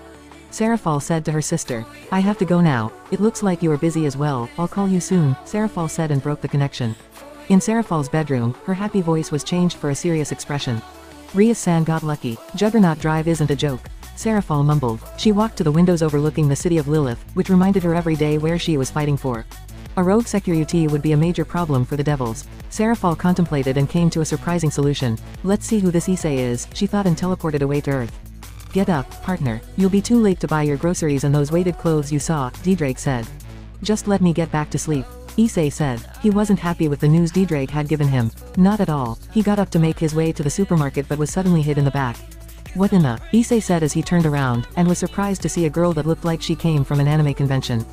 Found you, Security, the girl happily exclaimed as she held his hands. Long, black twin tails were covering Issei's vision, but when she lifted her face up he had a perfect view of her deep magenta-colored eyes. Doc, can I help you, Milky-san? Issei asked as he recognized her clothes. I am here for you, Security. We need to have a little talk, she replied happily, though to Issei her entirety shifted to something more than human. Something greater than even he could see. When her power shifted, Drake woke up from the intensity. Oi partner, don't let yourself get fooled by her appearance, she has more power than your future mate, Drake warned him. Issei shivered slightly at the thought of such a monster and coughed in his hand as he looked at the girl still smiling at him. Issei rubbed the back of his head with a terrified smile. Ahaha, I don't really have a choice, now do I? He said. I'm glad you understand, Security-kun, the big-breasted lily smiled back and took a pose. Finger on her lips and an eye wink. Are you hungry, Milky-san? Issei asked and Serafal happily nodded. Here you go, Issei said as he handed Serafal a strawberry crepe. Thank you, Security-kun, she replied and began eating. Issei looked at the way she was eating, almost like a small child enjoying a treat. However, Issei knew better. Someone with power greater than grayfia was definitely not a child. Do you mind telling me your name? Issei asked the girl when she started to lick her fingers from the remaining cream. She ignored Issei's question in favor of her own. Security, what are your intentions? The look in her magenta eyes had changed from a fake happy look to the look of a warrior who had shed blood of millions. My intentions? Issei asked. I'm not sure what you mean. She closed her eyes a little tighter, before saying. Let me rephrase that question. Will you become a threat to the devils or Rias Grimori? Issei raised his own aura unconsciously when Rias's name was mentioned, filling the surrounding area with a blanket of draconic energy. Serafal was immediately at high alert. One does not reach her place with acting high and mighty and raised her aura accordingly. The answer is no, I won't. Unless they hurt or say something about someone I hold dear, Issei replied with closed eyes. Looking for ways to control the power when his unconsciousness told him to lash out at her for presuming to be equal to him. She said something stupid so I acted harshly. I managed to hear something about grayfia being mentioned by Rias-san. Anything you would like to share about that? Serafal asked as she continued her impromptu interview. None of your concern, Issei replied steely, finding it increasingly difficult to hold back. Stop crying, I don't cry in your stuff either. Serafal gritted her teeth at his answer. If he wasn't able to use balance breaker she might have taken him out. Milky-san, do you love your family? Issei asked as he wanted to give her an example. Immediately the wide vicinity was saturated with her demonic powers, a barrier was placed over the park and she was ready to fight.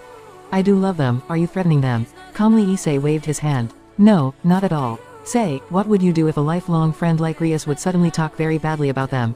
Issei asked as he stood up. He still had to go to the store. You can't just walk away, Serafal shouted. But to answer your question, I would be unhappy and angered, she answered and ran after him with a small pout. So was I when she spoke like that about my friend. Issei replied as he walked through her barrier. I guess I can't really fault you for protecting your friends if I'd do the same. Serafal said and calmed herself down. Now can you please tell me who you are? Issei asked curiously. This stopped Serafal in her tracks and moved in front of him and twirled once before pointing at him with her magic stick. Ha ha ha, I am the one and only Mahu Shouju, Serafal Leviathan, Serafal introduced herself with.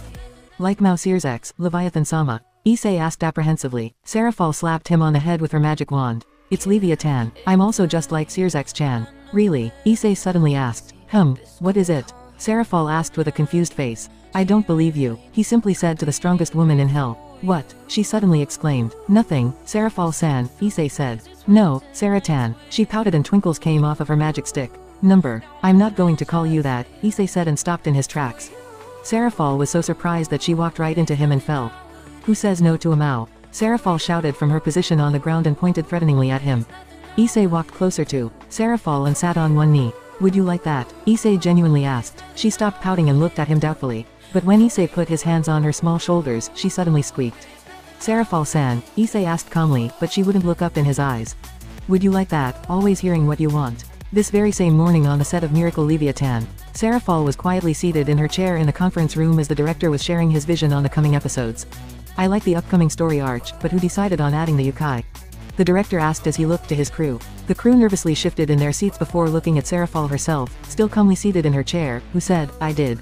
The director dropped his smile before he nervously chuckled. Amazing idea, Leviathan-sama, he said and clapped twice. I hope I haven't offended you in any way. Yes, being the strongest woman in hell is difficult. I would like everyone's input on the coming arc and hopefully, we can discuss everything you don't like. Serafal said with a hopeful voice. The crew and writers immediately shot down the idea. It will be the best season yet, they said and started to clap and cheer her name. Alright everyone, 10-minute break. The director said and swiftly left the conference room. Serafal stayed behind in the conference room and sighed loudly. It went like that every time. The first time she understood it, but after several years they are still like this. When the new episodes are released there are so many changes, saying she wasn't there when they decided on the change.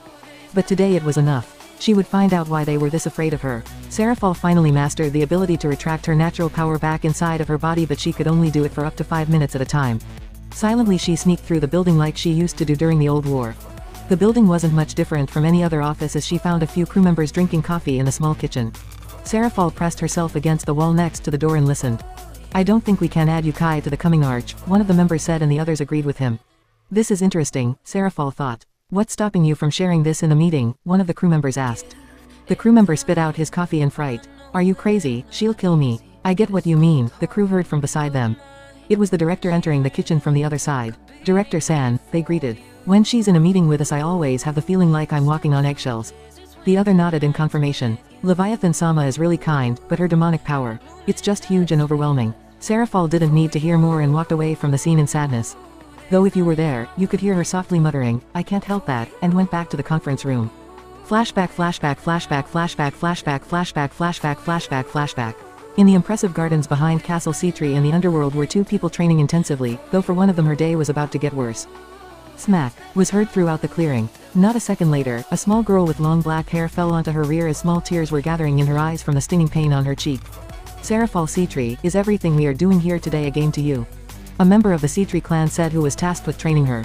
The teary-eyed Serafal shook her head negatively while she was caressing her cheek, which had turned into a light purple shade. Then what is this I see all around us? He angrily shouted and pointed at several large fountains. Each fountain, hundreds of years old, had demi-water in them, which made it easier to control and ideally to train with, was damaged because they were all frozen solid. I'm trying to. Serafal sobbed and showed that if she tried to use water it would immediately solidify in shards of ice when she showed her teacher. I no longer know what to do with you. We'll go to the clan head, I hope he knows what to do, the teacher said and roughly grabbed Serafal by her arm and pulled her with him. Inside of a very lavish room, a man and a woman were diligently working on several documents. 3 loud knocks on the door were heard and they gave permission to enter. What is it, OC-san? The woman inside of the room, she saw her daughter cradling her cheek. Clan head Sama, I am no longer able to teach your daughter. She's unable to use water magic. The cleverly come up with OC said. Serafal's parents looked at each other and dismissed the trainer, leaving their daughter alone with them. Serafal, the clan head, her father, said sternly. What is the meaning of this? I try to use water all the time. Serafal cried, but it turns to ice before I can control it, and gave a demonstration by immediately freezing their tea. Sarah, her mother said calmly to silence her daughter. Only Citri that are proficient in water magic can be the heir to our house. No, Serafal said as tears dripped down her small cheeks. I will work harder, I promise. Be quiet, Serafal. Your mother and I already expected this to happen, her father harshly stopped her. Easy dear, she is still our daughter, her mother sternly said. We have followed your growth since your birth and we decided on what is best for the family. Together they walked to their daughter and got on one knee in front of them. Though Serafal held her arms out they never touched her. We decided that you will inherit the dream of the Citri house, her mother said with a small smile as her father nodded proudly. Your mother is right, Serafal, her father continued. Even now at age 8, you have more demonic power than your mother and I combined. Maybe even more than our entire family. Serafal, you will show the underworld that the Citri line is stronger than the Leviathan line. That has always been the aim of our family, her mother said with a glint in her eyes. That Kateria brat will never get the throne, she silently muttered under her breath. Tomorrow you will be escorted to the mansion of the Branch family where you will continue your training. But I want to stay here. Serafal begged her parents, I don't want to go to the Branch family, they aren't kind to me. The last thing she expected was a harsh slap from her father in response. hard enough to faintly taste blood in her mouth. No daughter of mine will disobey me, he shouted as his angered expression loomed over her small shaking form. The family comes first, Serafal. I don't want to hear another word from you on this subject, now get to your room. That was the last time she had seen her parents as a Citri. Their last look was one of disappointment. The next morning she was brought to the Branch family and wasn't seen off by her own parents. Like she expected, her days were spent in solitude from her cousins who didn't want to connect with the anomaly from the head family and was only able to talk when she was training. The last time she had seen her parents was only once during her crowning as the new Mao.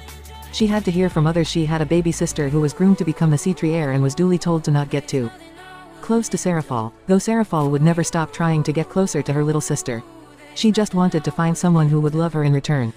Flashback, flashback, flashback, flashback, flashback, flashback, flashback, flashback, flashback. Those times, Serafal thought sadly, not like they are any different from now. Her 5 minutes were up and the people felt her power washing through the hallways. When the crew members entered the room they were scared of her and sat as far away from as they could. This was what she hated the most about her powers, being alienated by everyone that couldn't resist her power. Though this was a daily occurrence, reminiscing her past made it too much for her to handle today. Director San, Serafal said as she stood up, frightening the crew members who began to shake in their seats. Why yes, Leviathan-sama, he apprehensively answered but internally was terrified to the core. I don't feel like shooting anymore today, I will leave the next arch to you, she replied with her hair covering her face, making it impossible for the crew to see her gathering tears. Flash, she appeared in the middle of her own bed, which she shared with no one but herself. More than once she wondered why her life was like this. Serafal turned on her back and held out her arms. I wonder when someone would hold me. I wonder what it would feel like. Maybe Sona wants to talk to me today. Serafal suddenly wondered out loud as she sat up and prepared a magic circle. Come on, Serafal, she said and prepared herself for the conversation. Sai, Tu-san, a young female voice asked sternly. Please, So-tan, Serafal happily yelled. Issei was staring in Serafal's eyes as he saw that they were looking through him like he wasn't even there. Her happy smile had disappeared as a thin line was now narrowing her beautiful face. Out of nowhere her voice, which had turned hollow, said, I guess not. With the situation now turned uncomfortably silent, she brought her head down. Don't look so down, it doesn't suit you, Issei surprisingly said as he gently touched her cheek. Serafal flinched from his touch. She still had occasional nightmares from the harsh slaps she would receive. Did I hurt you? He continued as he rubbed her head. She shook her head childishly in response, though she did enjoy the foreign feeling. Leviathan-sama, Issei said softly. Serafal slapped his arm softly and muttered, It's Leviathan. I think I can live with calling you Sarah-san, is that better? Issei smiled. Hey, Serafal said with a small smile and played with her twin tails. U-R-K. After realizing what she was doing, Serafal slapped herself in the face. I'm the Leviathan for God's sake. Serafal began but was too late to stop her from making a mistake. Mentioning God as the Leviathan was a death sentence for most. Security. Help me, she said with teary eyes and fell to the ground after mentioning God's name gave her body a good few shocks. The two devils finally made their way to the convenience store after Issei took care of the shocked body of Serafal. Couldn't you have worn something else? Issei asked tiredly as they had been running the entire time since they were spotted walking on the sidewalk. Being pursued by Miltan and his friends does that. This is my official uniform, you know, Serafal replied with her happy voice and did a twirl. Sure it is, Sarah-san, Issei replied with disbelief bleeding in his voice. Serafal pouted in response to his casual dismissal. Nay, Leviathan-sama, do you think you could help me with my training? Issei asked a few moments later out of the blue. Sorry, Security-kun, Amao can't be biased. Serafal replied quickly, though apologetically. I already asked another high-class devil beside Bushu to help me, so I guess it's alright, Issei dejectedly said. Help from Amao would do wonders, he could have thought. Did you ask Sona? Serafal asked interested. Yes I did, do you know her? He replied. Of course, I am So Tanzoni-sama, Serafal proudly replied and puffed her chest out, causing her breasts to jiggle slightly. You do look like her now that you're mentioning it, Issei said. You must be proud of her. Issei continued but didn't see the look in her eyes. So Tan always does her best, she whispered proudly and walked after Issei again.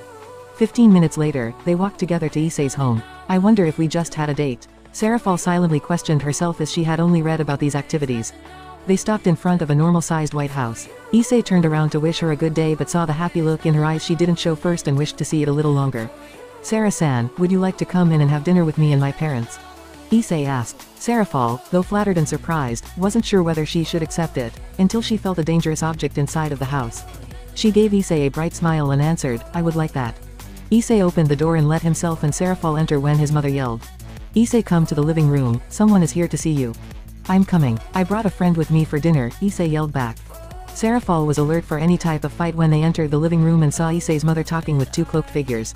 Issei, shouldn't you say hello? His mother berated him. He took a good look and saw one of the two figures smile at him. A vague memory assaulted his mind of a childhood friend that moved to England. Irina, is that you? The figure smiled happily and took her hood off. It's good to see you again, Issei-kun. However, the attention quickly shifted to Serafal because of her clothing. Who did you bring with you, Issei? You haven't taken her from an anime convention, have you? His mother said. Number. I am a real magic girl, Serafal answered the question and smiled brightly. Oh okay, Issei's mother uncertainly replied as she looked between her son and the girl. I'm going to start dinner now, she continued confused. Issei, have a few words with your childhood friend, she won't be here for long, and left the living room. As she left the room, invisible tension filled the room. I see many things have changed over the years, Irina said with a tight smile. They have, Issei replied calmly. Hey, you're both carrying such dangerous things with you, Serafal suddenly said. Do you know what these are? The other figure said as she took a large wrapped object from her back. Something very heavenly, she answered and gave the figure a bright smile. Both of them grabbed their packages which turned out to be swords. Then you must know something more about why we're here. The same figure replied as she aimed her sword at Serafal, who was still smiling. A wrong move from you exorcists, she said as her smile was thinning out and her grin got demonic. Wrong move to aim something so ominously at me, and her eyes glowed a deep blue, freezing both exorcists from top to bottom. The only space left had just enough room to talk in breath. Who are you? The shivering Irina asked as she looked at the terrifying figure. Her milky clothes made Serafal look like a demonic ice princess. I go by many names, but you may call me Leviathan. Serafal said and increased her power to get her point straight. They stared at her like she was something far greater than they could ever hope to be. We're deeply sorry, the other figure tried to say but was shivering to death from the cold. In a flash, the ice broke and disappeared. Now, Serafal smiled threateningly as her eyes began to glow in a deeper blue. Why are you bringing those Excalibur pieces into my sister's territory? Bomb. There we have it, Chapter 2.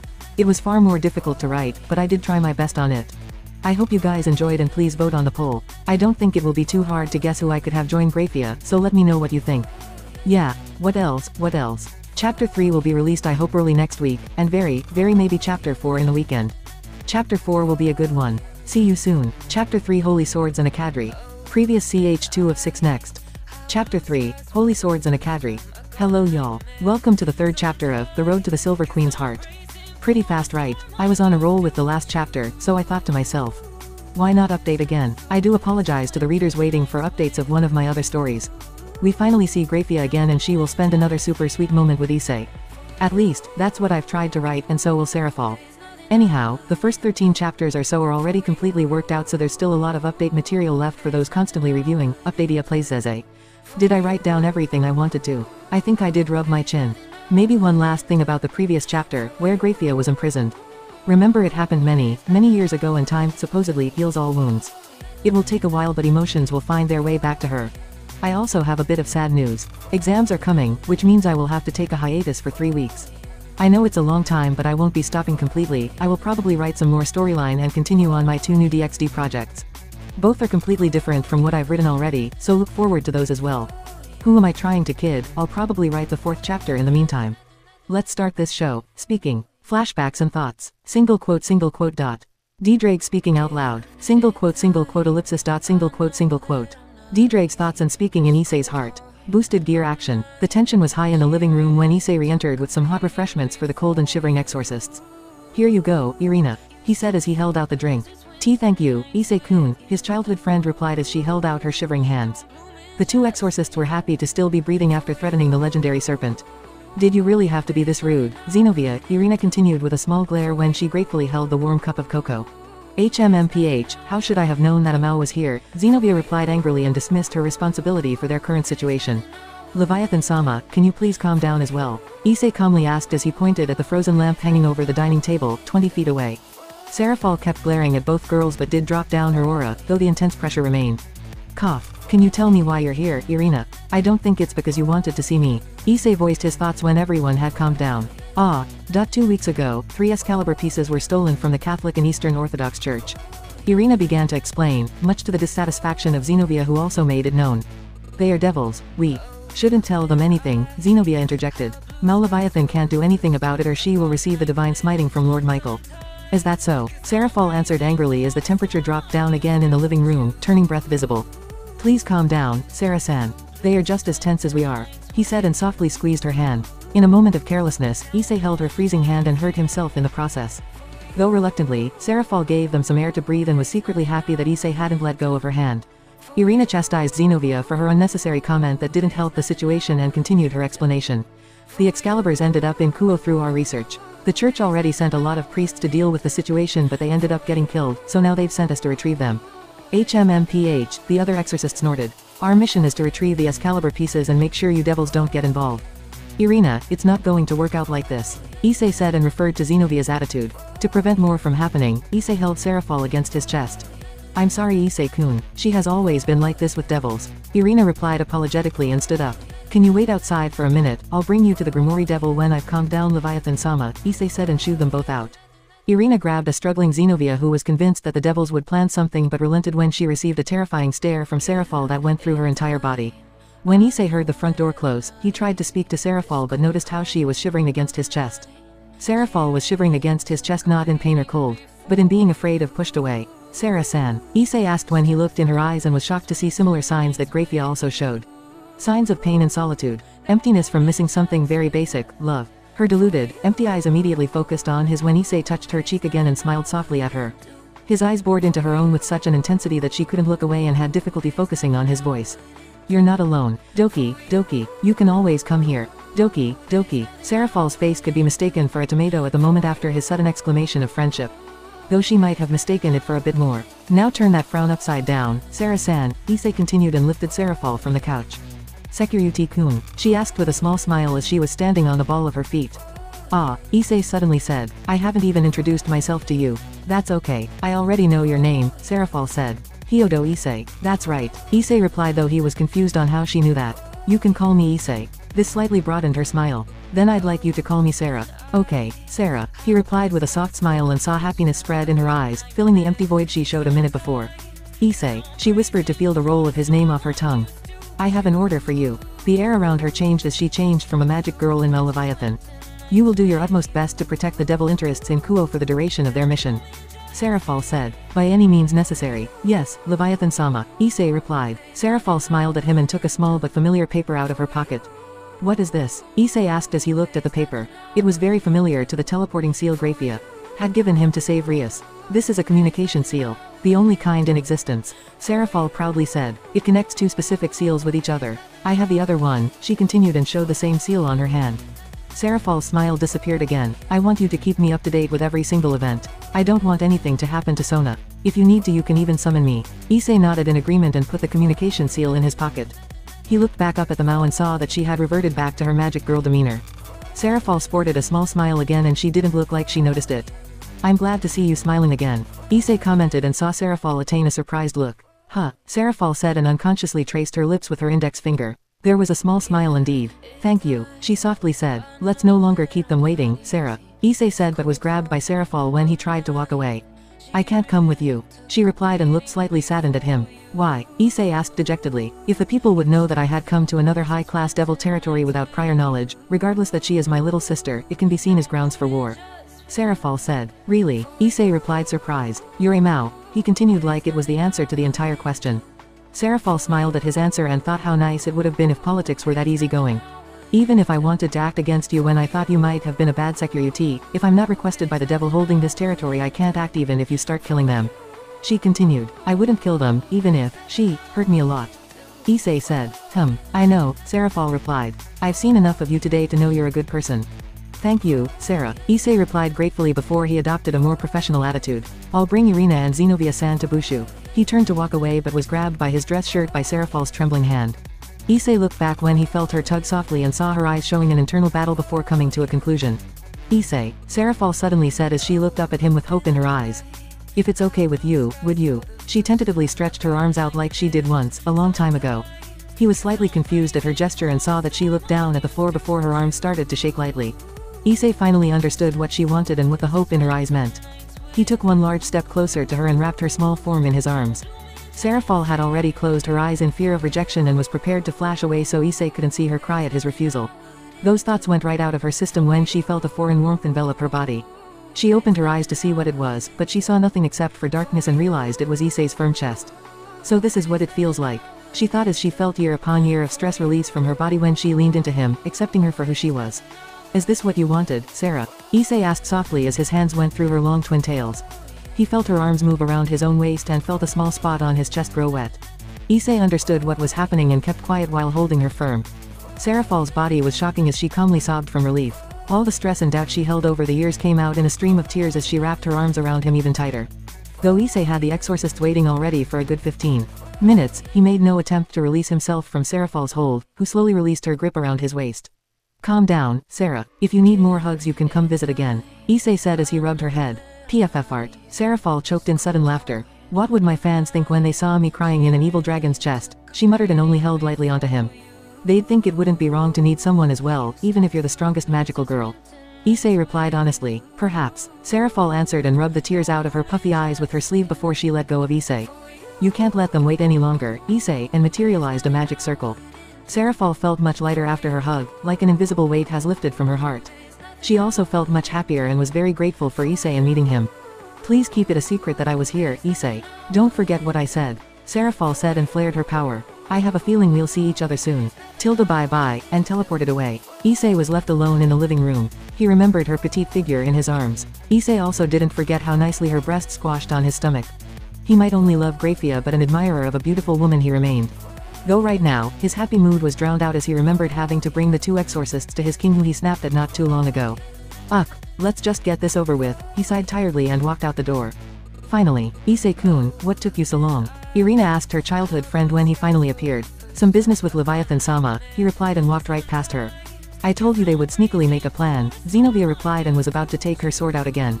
"Are you coming, or are you going to pretend we actually care about the swords?" Issei replied coldly. "Shouldn't we wait for Leviathan-sama?" Irina asked as she looked at the door, expecting the Mahu Shouju to follow them. "Leviathan-sama isn't coming, nor was she here," Issei answered. But we just saw her," Irina said with disbelief. "Irina, she wasn't here, unless you were looking for her ire," Issei replied. "It is none of our business what they do, Irina," Zenobia surprisingly said. "I guess not," Irina answered uncertainly. "Thank you, let's go." Issei thanked them and started walking. "Issei-kun, wait," Irina yelled as she ran after him. "Run, Zenobia, just run, we'll stop them here." "TSSK," Zenobia snarled and followed the duo with a dark glare on her face. Nay, Issei-kun," Irina exuberantly asked as they walked to the Orc Club room. Issei said as he was snapped out of his thoughts. "How did you become a devil?" Irina asked, and much to her confusion Zenobia was interested as well. "I was killed by a fallen angel for possessing a sacred gear," he replied sadly. "Though I went through a lot of pain because of some devils, I don't regret it." "Mom," Zenobia yelled, but it was too late as a deep black hand stuck out of her chest. "Grr, he has become a devil, Irina. There is no hope left for him," Zenobia said from behind them. Irina ignored her friend in favor of holding Issei's hand. "Don't confuse me for a simple devil. I still hold my human values." Issei snapped at her. "I don't strike people down for no reason." Tears streamed down Zenobia's face when the light left her mother's eyes and she fell down to the ground. It was the moment Zenobia reached the church, out of the hands of the devils. A single pair of red glowing eyes and crimson-colored hair were the last things she saw. "You devils are all the same, pure or reincarnated," Zenobia whispered hatefully. "I will take vengeance for you, Mom," Zenobia shouted to her still form. "I guess I'm not the only one hurt by devils," Issei softly said in the wind, which was carried to Zenobia who heard it but didn't respond to it. "Issei?" Irina asked with concern in her voice. "Nothing," he replied with finality. Irina pouted at Issei for being cold to her after all these years and decided to ignore his current demeanor and question him again. "How did you become good friends with one of the Maos?" Irina asked. Issei said and stopped in the middle of the road. "I just met her like 2 hours ago." "Really? You looked pretty close to me," Irina replied with a small pout before following the confused devil again. "We did," Issei wondered as he looked into her truthful purple eyes. She energetically nodded in response. "I guess we did, he offhandedly replied and rubbed his chin. The trio arrived at the Orc Club room when Issei stopped in front of the door. "One thing before we enter, please don't mind the rubbish," Issei said apologetically. "Oh, and please don't mind their strange behavior either." The church duo looked confused at each other before shaking their heads. Issei was about to open the door when he felt 2 arms around him. "I missed you, you know," Irina said softly as she held her first and only childhood friend for the first time in 10 years. "It's good to see you too, Irina," Issei replied and smiled at her happy face before he opened the door. Knock, knock, was heard inside the clubroom. "Are we expecting someone, Bushu?" Kiba asked his king. "Not that I know of." "Enter," Rias yelled as she tried to regain her regal appearance. However, her immaculate visage was crumbled immediately when her pawn stepped inside, staring her down in anger. "Issei," she stumbled over her words trying to say anything, just anything to her pawn. "I've brought 2 guests, Bushu," he coldly said and leaned against the wall as far away from her as possible. Irina and Zenobia were both surprised to see the regal-looking devil so meek in Issei's vicinity. Sona and Tsubaki, who were still there, also decided to take part in the discussion. Can we help you? Sona asked after seeing Rias absorbing Issei in her eyes. Yes, Irina asked confusingly as she saw everyone in the room slightly afraid of Issei while he was ignoring everyone. We were sent here by the church to retrieve our possessions. Zenobia interrupted. She explained the theft of the swords and how they were located to Kuo. Our orders were to make sure no devils would interfere. Zenobia said with a dangerous glare when she mentioned devils. Though no one but Sona and Tsubaki paid any attention to her words, she got the message across. Interfere and I'll erase you. Calm down, Zenobia-san. Issei said calmly. Trying to force anything on a devil will only cause problems. Don't tell me what to do, devil. She shouted and took the wrapped-up sword from her back. The other devils in the room snapped out of their fear from Issei when they felt the overwhelming aura from the sword. I should just cut you all down in our father's name, Zenobia continued and aimed in for Rias before she almost dropped her sword. Deep crimson hair draped over his face when he retracted his bloody hand from her mother's chest. An amazing holy aura spread through the room as Zenobia's trance-like state was absorbed in Rias' hair. Zenobia, Irina shouted desperately as everyone in the room prepared for battle. Ddraig, a little help please. Issei shouted in his heart. I'm on it, Ddraig replied. Enough. Ddraig roared through the room, sending everyone to their knees. Zenobia, whatever happened in the past. That person is not here and you can't go threaten people because you feel like it. Issei said to the shocked swordswoman. Kiba, stop glaring at her. Issei continued on as the surprised knight looked at Issei. Guys, I'm already really tense and my friend Ddraig here is just as impatient as I am. Issei said to the people present. Now, I don't care what will happen here because I have a job to do, but if I find out anyone has tried to fight again. Issei threatened and left the penalty for it open. I suggest you all calm down before you continue, and walked to the door and left. The people in the room remained on their knees slightly longer. Issei-kun doesn't hold back when he's angry, Kiba said. After finding a dream he has become much stronger. Kaneko unemotionally said. Let's start over again, Sona said as the voice of everyone present. No need to poke an angry dragon. Always fighting, always violence. Issei muttered on his bike. He was on his way to one of his regular clients who had taken to night fishing lately. Issei made his way over the bridge and could already see his client fishing with glow sticks attached to his fishing rod on the other side. Yo, Devil-kun, the man said when Issei arrived. Yo, Issei replied much more sedated than usual. Something wrong in Devil Land? The man asked offhandedly as he pulled a fish in. Yeah, something like that. Issei replied. Care to share? He asked. Some exorcists came to us about something stolen. Issei said vaguely. Did those things happen to be Excalibur pieces? The man replied. Issei was so surprised that the only intelligible word he said was, huh. 6 pairs of pitch-black feathered wings suddenly shot out of the man's back. My name is Azazel, Governor General of the Grigori, Azazel said as he introduced himself. Issei lost all the color in his face from Azazel's introduction. He calm down Devil-kun. Azazel said to relieve Issei's tension. Issei tried to form words but couldn't. I need your help on this, Security-kun. Azazel finally said seriously. I guess he can sense you Ddraig. Issei whispered. I fought him in the Great War after all. Ddraig replied. One of my subordinates has gone rogue. It's his dream to restart the old war again. Azazel explained. I can almost guarantee you that he has stolen the swords. So why haven't you confronted him? Issei asked suspiciously. It's not like that, Devil-kun. A fallen angel leader can't just enter a devil's territory without suspicion. Azazel said. Just like Seraphol Leviathan can't do, he continued with a knowing smile. Issei nervously chuckled. So you felt that huh? Several weeks from now there will be a peace conference between the 3 large factions. Azazel said. I need Kokobile alive to have him questioned and deny all the involvement of the fallen angels, or the intended peace might result in new clashes. I understand, Issei said. It didn't take a genius to see how this could catalyst in a full-out war again. Kokobile is a Kadri-class fallen angel who has fought even God in the war and survived. Azazel warned Issei. Even if you go all out it might not be enough. Though you are part dragon, the rest of your body is devil and his attacks would harm you severely. What can I do about it? Issei asked. Train your balance breaker more and find a way to stop Kokobile from moving. Azazel said. How am I going to do that? I only have ways to harm him, not stop him. Issei replied. Well, Azazel said thoughtfully. It would be best to stop time or freeze him. Stop time. Is that even possible? Issei asked doubtfully. I've been a sacred gear researcher for thousands of years. Of course there's a way to stop time. Azazel said as he stood up and pumped his fist in the air of his own awesomeness. Okay, Issei replied. Anyways, your Devil King has an additional bishop locked away if I'm not mistaken, who has a delectable sacred gear, Forbidden Belerview, that can stop time for beings with less than God-class strength. He wouldn't be able to stop us because of my awesomeness and your dragon, but it would be enough for Kokobile. Azazel explained. I guess, Issei said as he stood up to go home. Let me know if there's anything you need from the Grigori side. Azazel said and waved the devil off. Single quote. You'll need all the luck you can get. Azazel thought tensely and resumed his fishing. It was a few hours later when Issei laid in his bed alone. Tonight Asia slept in her own room. However, his mind wasn't with his current situation but with the threat of a possible war. How am I going to do this? Issei thought. He had never seen or heard anything about another bishop and he wasn't about to ask. So that only leaves freezing. Issei said out loud, but who can freeze things, he thought and closed his eyes. Issei-san, a soft voice said in his ear, tickling it with her warm breath. Grayfia, Issei whispered. Issei-chan, a happy and excited voice said next to him, warming his heart from the genuine happiness radiating from the voice. Serafal, Issei accidentally said out loud. Hello, Issei-chan, Issei suddenly heard in a muffled tone. Serafal, he said and looked around his dark room but saw no one. Yes, did you just call me? Serafal asked confused. He finally noticed a blue glow coming from his pocket and saw that he activated the communication seal. I'm sorry for waking you up, Sarah, Issei said apologetically. I didn't expect you to contact me this soon already. She softly replied and giggled. That's right, I do have information for you, Issei said with a small amount of fear in his voice. Ooh, Serafal said. We've got a problem. Issei started. A fallen angel named Kokobile stole the Excaliburs. What? Serafal shouted through the magic circle. Yeah, and Azazel wants him returned alive. Issei continued. Single quote. Kokobile, Azazel. What happened when I left? Serafal asked. Sigh, it's a lot to explain. Issei replied tiredly. I don't care, I'm coming over right now. Serafal stated and broke the contact. Issei said, but before he could understand what was happening, a blue citri seal appeared on his bedroom floor. When the light died down, Serafal was there. She was dressed in a one-piece pajama and her hair was down. Her eyes looked curious at him in his bed before she stepped closer. Sarah, Issei said with a small amount of color on his cheeks. She looked completely different from the way she did before but just as beautiful at the same time.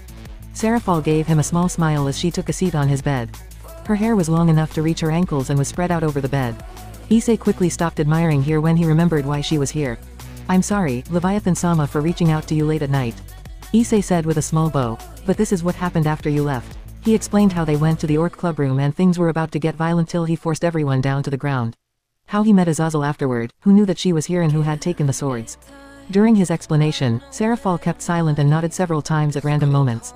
And that was it. Issei finished and waited for her to speak.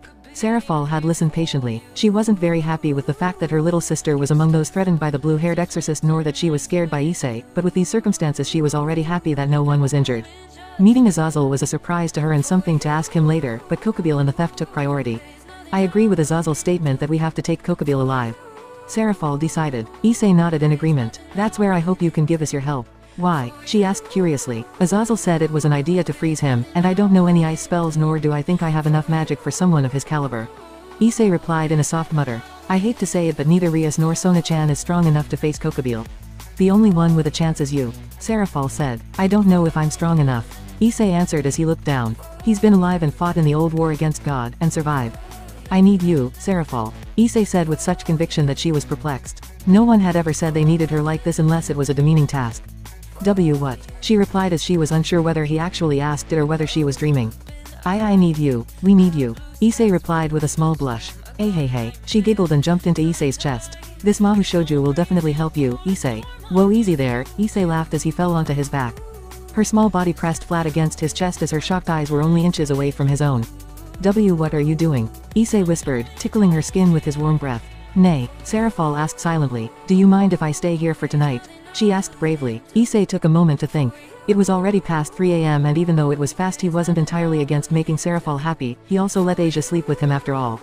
He looked at her face and saw anxiety, fear and a little hope in her eyes. Issei closed his eyes in thought and gave her a small smile. Her eyes lit up like fireworks into the night and positioned herself next to him. The spot where Asia usually slept. Good night, Sarah, Issei said as he turned his face towards her. It was already pitch black outside and only a small amount of light from the moon illuminated the room but he could still see her shining smile. Good night, Issei, she whispered and closed her eyes. Issei woke up in a large empty meadow where Didraig was looking at him with glowing emerald eyes. His tongue slithered in his mouth through his long shiny fangs. He raised himself on his powerful legs and spread out his dragon wings. I will start your first dragon fire training tonight. Didraig said with a terrifying gleam in his eyes. Tea tonight? Issei asked with a rapidly paling face and took a few steps back. Didraig's massive form rumbled in excitement and bloodlust as he raised his head up. What kind of instructor would I be if I wouldn't show the potential of our fire to you? First-handed, Didraig voiced in the echoing meadow. First-handed, Issei whispered deathly pale. He didn't know dragons could grin like devils. Now run, partner, he roared in happiness as he took to the sky. We'll be training all night long. And opened his large jaws before filling the meadow with fire. It was morning when Asia woke up. After Issei left yesterday afternoon nothing has been going well for the Grimoire Peerage. Though the exorcist said nothing about Serafal, there was an uneasy tension when they were asked where they met Issei. Fortunately, Issei's empty threat was enough to keep Zenobia and Kiba away from fighting each other. Asia also thought they wanted to ask or tell her something when they kept sending her small glances of interest and glares of anger. I hope Issei-san is feeling better today, she positively thought and wanted to wake him up. She opened the door to Issei's bedroom and saw that it was still completely dark. Issei-san, are you awake? Asia asked as she opened the door even further to illuminate the room with the early morning sun. What Asia didn't expect was a second figure in bed held in Issei's embrace. Is that Akano-san? She wondered as the long black hair prevented her from seeing the figure's face. I guess she would miss Issei-san too. Asia sadly thought and closed the door with a silent click. As Asia's footsteps grew quieter, the unknown figure to Asia opened her eyes. She'd woken up the second Asia touched the door, a handy instinct from her past where she had to be careful not to be drowned in her sleep. Sarafal could honestly say that she had never slept this well before. Initially, she thought that she'd never be able to close her eyes because of Issei being that close to her. She would have been content with simply enjoying his companionship, but her body accepted Issei as something safe for her and quietly let her fall asleep in his embrace. What she did not realize yet was that these were the earliest feelings of love that began to take a hold of her. Sarafal silently tried to get out of his grip, but Issei wouldn't let go of his body-sized pillow. Sarah, he whispered in his sleep and buried his head in her neck, breathing in her innocent scent. Her face began to steam in embarrassment, but she couldn't press down the feeling of happiness with the way he mentioned her name in absolute relaxation. Issei, wake up. Sarafal whispered as she was being tickled by his nose and hot breath on her neck. Why you have school? She mewed and curled her toes from the delightful feeling of hot air against her tender neck. What did that little book say again about waking up a boy? She internally thought after reading a book called Sleeping Beauty. I have to key, Sarafal thought before her face gained an even brighter blush at the realization. I am a Mao. Study is important to all the devils we lead, so a small key kiss to help them is alright. She convinced herself and took a hold of his two cheeks. Issei's sleeping face had a peaceful look, though soft mutters of "Dedrag" escaped his lips. Here we go, Sarafal whispered and closed her eyes before she descended her own pink lips on his inviting red ones. What do you think you're doing? Issei suddenly asked when he opened his eyes and had a completely neutral expression on his face. Sarafal's eyes flew open and noticed how close she was to his lips. Why are you awake? She asked with a genuinely confused face. My pillow usually doesn't move in breath. Issei answered without emotion, but I read that a man only wakes up after a kiss. Was the book wrong? Sarafal asked with big, intrigued eyes. A small smile broke his emotionless visage and he chuckled at her innocence. Something about her warmed his heart like only grayfia could. What book did you read? Issei asked curiously as he sat up with Sarafal now in his lap. Sleeping Beauty, Sarafal replied. I'm glad you think I'm a beauty, but I'm not a woman. Issei chuckled and Sarafal glowed red in embarrassment. I guess we should get up now, Sarafal said and tried to get out of his firm grip. Issei didn't let go of her and made an unexpected decision. In a surprising move, Issei planted his lips on her cheeks for a split second before he stood up and went to the bathroom. He left Sarafal behind, who by now was completely gobsmacked from what he just did. When Issei returned from his shower, she was still sitting in the same position as her mind was traveling through La La Land. Sarah, Issei asked concerned and was rewarded with an empty look. I have to go to school now. I know, she replied a bit dejectedly but surprised him with a big hug. You're the first friend I've made since Searsex-chan, Falbium-chan, and Ajuka-chan. I know Searsex, are those other two Maos as well? Issei asked and felt her nod in his chest. With small pleading eyes she looked up back at him and asked, is it okay if I come over again? Issei genuinely smiled at her and whispered, you're more than welcome. I really need to go now, Sarah. I'll give you a message when I need you, okay? Issei voiced and received a serious nod in response. Issei left the room in high spirits when Sarafal waved him off. I'm definitely not going to let anything happen to you, she whispered under her breath before she teleported back to her own place and made preparations for a busy day. Issei-san, Asia softly exclaimed when Issei entered the kitchen. Ah, good morning, Asia, he replied with a guilty voice. I hope I haven't scared you too much yesterday. Small tears welled up in her eyes when she ran to Issei and jumped into his surprised arms. Issei-san, Issei-san. Asia quietly sobbed when she wrapped her small arms around him. I'm sorry I couldn't do more for you. I hope Akano-san helped you this morning. Akano-san, Issei asked confused and almost had a slip of his tongue when he wanted to say that Sarafal slept with him. This morning, Asia mumbled. Was someone else, Issei interrupted. Someone who will help us today. I'm sorry but I can't tell you more than that, Issei said as he looked at her saddened face. Just that she is a very important devil. Do you want to sleep with me again tonight? Issei asked with a small smile at her tearful state and was rewarded with a smile as Asia completely forgot what just happened. He patted her soft hair and looked at the clock which showed 6:45.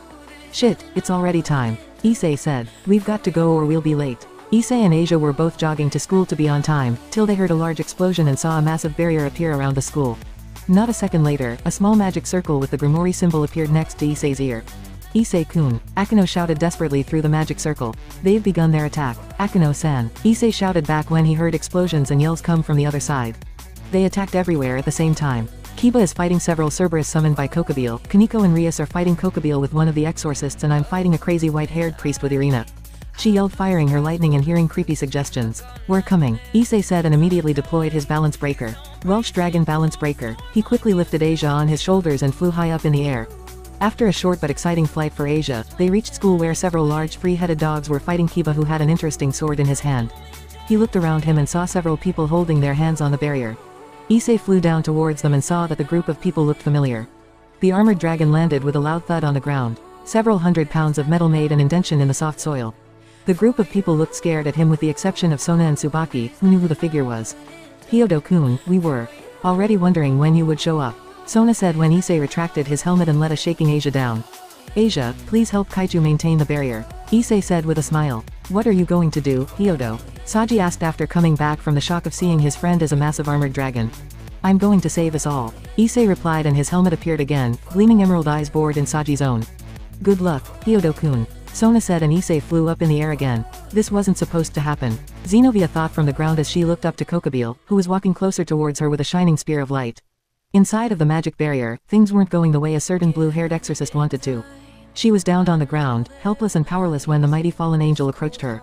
With the vigor she started the fight with, how utterly defeated she was after her fake bravado didn't help her out.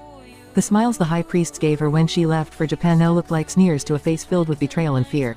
Wielder of Durandal, how you disappoint me after spouting all that shit about the Lord, Kokobile said with a mean glint in his eyes. Her first sword, Excalibur Destruction, was turned into an abomination together with 4 of the other swords after Irina's was taken as well. Her trump card, Durandal, was sticking in the ground after Kokobile smacked it aside with a light sword and slammed her down with his wings that felt like they were made of steel shards. Your death, together with the devil princesses, will spark a new war. A war we as fallen angels will win. Kokobile cackled madly as he raised the light spear to end her short life. Our Father in Heaven. Fear gripped her heart when his gleaming, malicious eyes bore into her own frightened ones when he made a stabbing move with his light spear. Hallowed be your name. Time slowed down when the glowing spear closed in on her face. Xenovia closed her eyes shut and wished her death wouldn't hurt. I'm sorry, Mom. However, she opened them again when she heard the sound of a spear shattering. Xenovia tentatively looked in front of her and was surprised to see an armored figure in front of her with an extended arm looking at Kokobile. Red Dragon Emperor, he stated. A worthy adversary for someone like me. You're using Balance Breaker as well. Issei decided to ignore the figure in front of him for the shocked blue-haired girl on the ground. Are you alright, Xenovia-san? He asked. For now, I am alright, she replied. Issei enveloped his arm in his dragon power and punched forward to destroy the spear Kokobile suddenly threw. He didn't like to be ignored. Help Kiba with those Cerberus, and if it's needed, help Irina and Akano-san with the priest, Issei commanded. Xenovia was about to complain about helping the devils but swallowed her complaints when Issei shot a massive jet of deep crimson energy to a stupefied Kokobile, who was just in time to wrap his 5 pairs of wings around him. Impressive, Red Dragon Emperor, Kokobile said as his body was smoking and several burning feathers fluttered down to the ground. I feel like I'm fighting in the war again. In reaction, Kokobile raised his aura several fold and glowed in a soft gold. Thanks to his armor and using his boost several times, Issei had no problems with the holy aura. The devils on the ground, however, weren't that lucky. When the two began their fight, Xenovia helped Kiba with defeating the Cerberus, which they succeeded in fairly quickly. They weren't very resilient against the combined efforts of a holy demonic sword and Durandal. Afterwards, they combined their efforts with Akano and Irina and were able to destroy the fake Excalibur. Xenovia used her Durandal to cut the sword in two and collected the Excalibur cores from the 2 halves, ready to be sent back to heaven. Look at Issei go, Kiba said with pride as he was almost unable to follow Issei's speed. Xenovia was surprised and impressed to see the unremarkable devil she saw this morning fight one-on-one with the legendary Angel of the Stars, Kokobile. Good luck, Hyodo Issei, Xenovia thought, and left the grounds with the 5 cores and a knocked-out Irina. Issei can't keep going like this, Akano said. We need the strength of a Mao, Rias. She was afraid Kokobile's overwhelming strength and experience would ultimately do Issei in. Why my brother, what about Serafal-sama? Rias voiced. She wasn't about to lose her pride in devil standings to call for help. That won't do, Rias. She heard behind her. It was Sona who took a closer look at the fight. You know how my sister is when she's here to see me, Sona said. And your brother loves you very much. So does your sister, Rias replied heatedly. I'm not waiting for this. I'm getting help for you, Issei-kun, Akano thought, and used a magic circle to contact Mal Lucifer. Inside of a lavish-looking room, a crimson-haired man was working on some documents when a red grimoire circle appeared next to his ear. Mao-sama, he heard. Akano, what can I do for you? Sears X calmly replied as he continued reading. We're being attacked by Kokobile. Issei is currently fighting him, but Kokobile is getting the upper hand in the fight, Akano said as explosions were going off in the background. Rias will never forgive me if I go there personally, but I can't let her lose such an important piece either. The others will kill me if I let a war start because of her stubbornness. Searsx thought, alright, Akano, I'll send help over, and close the connection. Issei grew angrier at the lack of damage he did to the laughing fallen angel, and unconsciously black vapor was released from every fist strike he hit on Kokobile. Boost boost, ha ha ha, you're strong security. Very strong. Kokobile maniacally laughed and prepared a light spear the size of a small van. But you lack two things. 1, he said, the experience to keep fighting. Kokobile increased his power even further. His 5 pairs of feathered wings spread out far enough to block out the sun. 2, he breathed heavily as he increased the holy aura of the spear even more to the point it began to hurt even Issei in his armor. Is a dream, a desire worth fighting for. Rog, Kokobile shouted and threw the spear at a sedated speed at Issei. That asshole, Issei thought. He could easily dodge the spear but it would mean the destruction of the city. Ha ha ha, do you really think war is ever an honest battle? The fallen angel laughed evilly and enjoyed the desperate situation the security found himself in. D-Drake, is there anything else I can do? Issei said to the glowing jewel on his left hand. I can't let you go into Juggernaut Drive. D-Drake replied regretfully. Issei had been told of the Juggernaut Drive in the park yesterday afternoon and what it would do to his body and life force. I guess it's time to put everything in my last strike.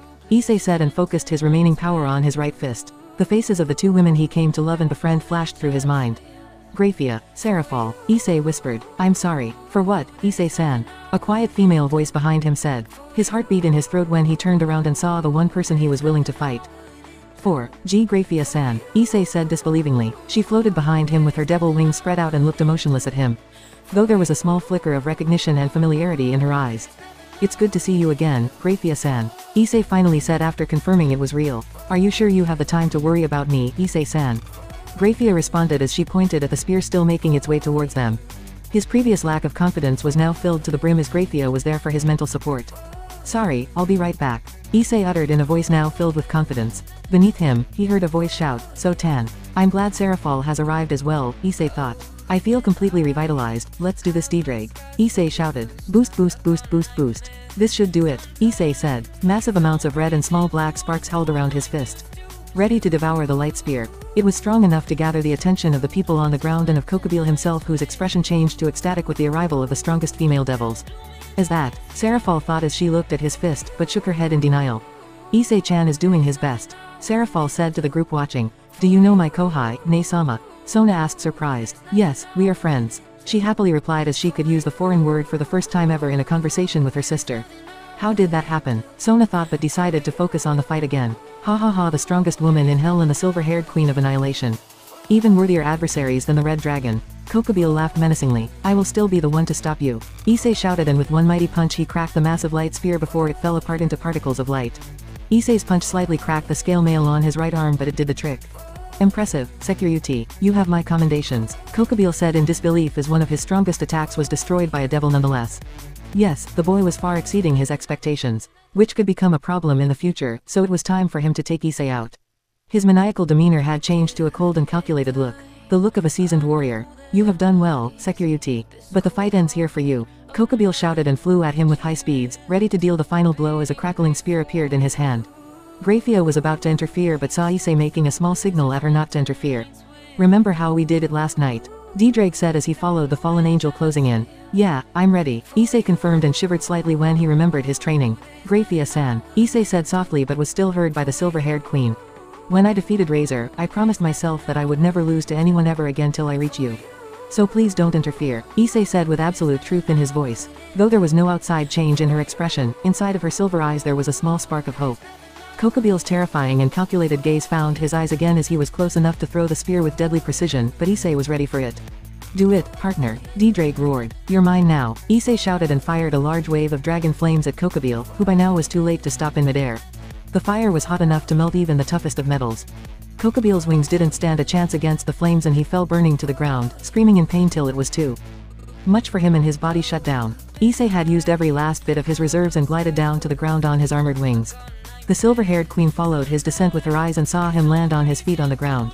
I think Issei-chan did enough. Grayfia heard from behind her and saw that it was Seraphol. I agree with your suggestion, Leviathan-sama. Grayfia voiced in acceptance and glowed a pale silver when she descended. It's Leviathan, Seraphol returned and glowed in a faint icy blue herself. On the ground, Issei had fallen to his knees in front of an unconscious Kokobile, who was still smoking from his dragon fire. Some of his burned feathers fluttered around them to the ground. We did it, D-Drake, a real legend, we defeated him, Issei happily said in his heart. You did, partner. It was due time for the pigeon to fall. D-Drake proudly replied. In front of him, Issei felt the temperature lower tremendously as Kokobil's form was enveloped in ice. Well done, Issei-san, grayfia said to the shivering dragon from a respectful distance. Thank you, Issei replied tiredly but was thrown on the ground by a very happy and relieved Seraphol before he could finish. Grayfia saw Seraphol happily rubbing her head on the down boy, and in a long time she felt something more than nothing. A faint flicker of annoyance managed to escape her frozen heart. Mao Leviathan-sama, please give Issei-san some space. Grayfia silently voiced as she pointed at Issei's spinning eyes. The two peerages soon reached the group of three and were surprised at Kokobil's still form. Congratulations, Rias, I didn't know the pervert was this strong. Hyodo, sniff. In their celebrations, no one but Seraphol and Grayfia noticed the arrival of another devil. A silver-armored figure descended from the sky in pale blue glowing wings. He landed next to the frozen Kokobil and lifted him up on his shoulders. In a dark voice, he spoke, my rival might already be a good challenge if he was able to defeat Kokobil all by himself. The two peerages who felt like the dragon insulted their friend prepared themselves for battle. How I would love to fight you now, but with the Mao and ultimate queen here I have to refrain from it, and wordlessly flew up in the sky. The tension quickly dropped with his leave and everyone looked at Issei, who by now was completely out of it. Surprisingly, Seraphol held his head in her lap. Everyone looked at Seraphol, some in surprise, others in jealousy and one unemotionally. Alright everyone, let's fix the school for tomorrow, Sona said as Grayfia flew up high into the sky to cast her magic over the city. Everyone in the city has probably seen the fight in the middle of the morning. About 15 minutes later, Issei woke up with a wobbly feeling. Ugh, where am I? He whispered with spinning eyes and saw that he was lying on something soft.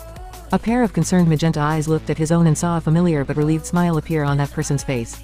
Issei-chan, Seraphol said, grabbing the attention of the others. Can you help me up please? Issei asked and was held by Seraphol in a straight position, her arms secured around his waist. Issei decided not to question anything due to having no energy. Grayfia-san, Leviathan-sama, thank you for your help, Issei genuinely said and bowed to them from his sitting position. You didn't need our help, Issei-san. It was all you, Grayfia replied calmly. San, since when does Grayfia speak so familiar to my pawn? Rias thought enviously of her brother's queen. Hey Issei-chan, you were quite the brave hero, Seraphol said. Bend down a little, Issei-chan, Seraphol continued, and when he did she patted his head. He noticed how forced she was acting at the unhappy look in her eyes. You're really far different from how you were this morning, Issei softly whispered and felt Seraphol stiffen against his back. Single quote. It's not something I can explain here, she softly muttered in his ear before she stood up. So Tan, where are you? Seraphol said and walked away. When Seraphol left, so did the others under Issei's glare till only Grayfia remained. I wanted to see and speak to you, Issei confessed to the silver-haired maid. However, Grayfia nor Issei spoke in words to each other. I'm happy to see you, Grayfia. I'm glad you're safe, Issei-san. I missed you. Single quote ellipsis single quote question mark single quote. I'm a bit out of touch with that emotion. I see. It will only be harder to reach me from now on. I know, but one day I will. Issei softly smiled at her blank visage and stood up. He slowly walked past her but deliberately touched his shoulder with hers. Grayfia slightly bowed forward with her eyes closed. On her neutral visage could a very thin smile of amusement be spotted. Try hard, Issei-san, she softly whispered and teleported away. What neither of them noticed was Seraphol watching their scene as she was talking with Sona. Back in the underworld, an hour later Seraphol and Grayfia reported what happened. All the Maos were present when Seraphol stepped forward to report her findings. Issei-chan defeated Kokobil. He helped Azazel. Issei-chan followed my orders not to kill Kokobil and brought him in for questioning. Those were the highlights from Seraphol's report. The Maos looked at Grayfia wondering if there was more to add. Yes, everything happened as Mao-sama explained. Grayfia quietly replied. Searsx thought and brushed his chin. I'm not entirely happy that Azazel was there, but I know how he is. Hyodo Issei moves fast and is on a high track to become one of the most important pieces in any young one's faction. What do you think, Ajuka? He asked. His change since fighting Razor-san has been impressive, even his use of his newfound power has been admirable though unconsciously. Ajuka replied. I see, and what about you, Falbium? The most illustrious and unknown of the Maos had already followed Hyodo Issei after his fight with Razor. As a strategic thinker, he always tried to see the value of others in battle. Falbium answered in his common lazy tone. Impressive results for such a young and new devil. I support your decision. I agree as well, Ajuka interjected. Searsx nodded in satisfaction after he had already decided on what to do even before the fight had started. Alright, Grayfia, bring me Hyodo Issei, he commanded his queen. Grayfia nodded in acceptance and was about to teleport away when she was stopped by Seraphol. Searsx-chan, Issei-chan has school tomorrow, Seraphol interjected with a raised finger. Searsx chuckled in response when he looked at the clock. Please bring him tomorrow after classes. Of course, Mao-sama. Grayfia replied and crossed eyes with Seraphol for a split second. It's time to put that warmonger in line, Azazel said as he teleported to one of the secret bases. Yo, the big man is here, he yelled when he entered. But when he got there, he was surprised and angered. There were several dead fallen angels and exorcists around Kokobil's holding cell with devastating wounds. Sounds were heard from inside the cell and he decided not to take any chances. Shit, not this time. Azazel thought and made a light spear before kicking the cell door open. Inside was a bleeding and unconscious Kokobil held up by two cloaked figures. He's here sooner than you said he'd be. One of the figures said. No problem, let's just go. The other said and produced a blue magic circle. Devils, Azazel said through gritted teeth. Goodbye fallen angel, and stepped through the magic circle. I don't think so, he replied and threw the spear with godlike speeds. But it shot through the magic circle and disappeared. Aw fuck, they're gonna kill me. Azazel thought about his fellow leaders Barakiel and Shemhazai, and Michael and Searsex who entrusted him with Kokobil in his interrogation. The day had ended for our favorite Mao as she teleported back to her home. She had a new and different day. She made a friend in Issei and slept at his place. I had a fun day. Seraphal happily said as she brushed her long hair. She remembered how Issei went through her long locks with her fingers and shivered in relaxation. Issei, she thought and smiled after remembering their moments together, and managed to develop a small blush when she remembered the way she woke up. I wish every day was like today, and suddenly reminded herself of something. You were always welcome here. Hey. She laughed and dressed in her pajamas. A sudden magic circle appeared on her floor and she jumped in it. Location, Issei's bedroom. There we have it, Chapter 3. Much more focus on Seraphal and fighting. I hope you guys don't think we'll let Seraphal steal Issei away from Grayfia. It's all still friendship for Seraphal in his eyes. Chapter 4 will start something new and hopefully epic in your eyes. Lots and lots of information will be written that gives a new dimension to DxD. I feel like I missed something in the story, more of a feeling I suppose. Not mentioning the death of God wasn't it. If you're just looking for smut or lemons, this isn't the one for you. Doesn't mean that there won't be any of it though smiley face. There we have it, please review the story and vote in the poll if you haven't yet. Peace out. Next, Chapter 4 Searsex's Summoning. First previous CH3 of 6 next.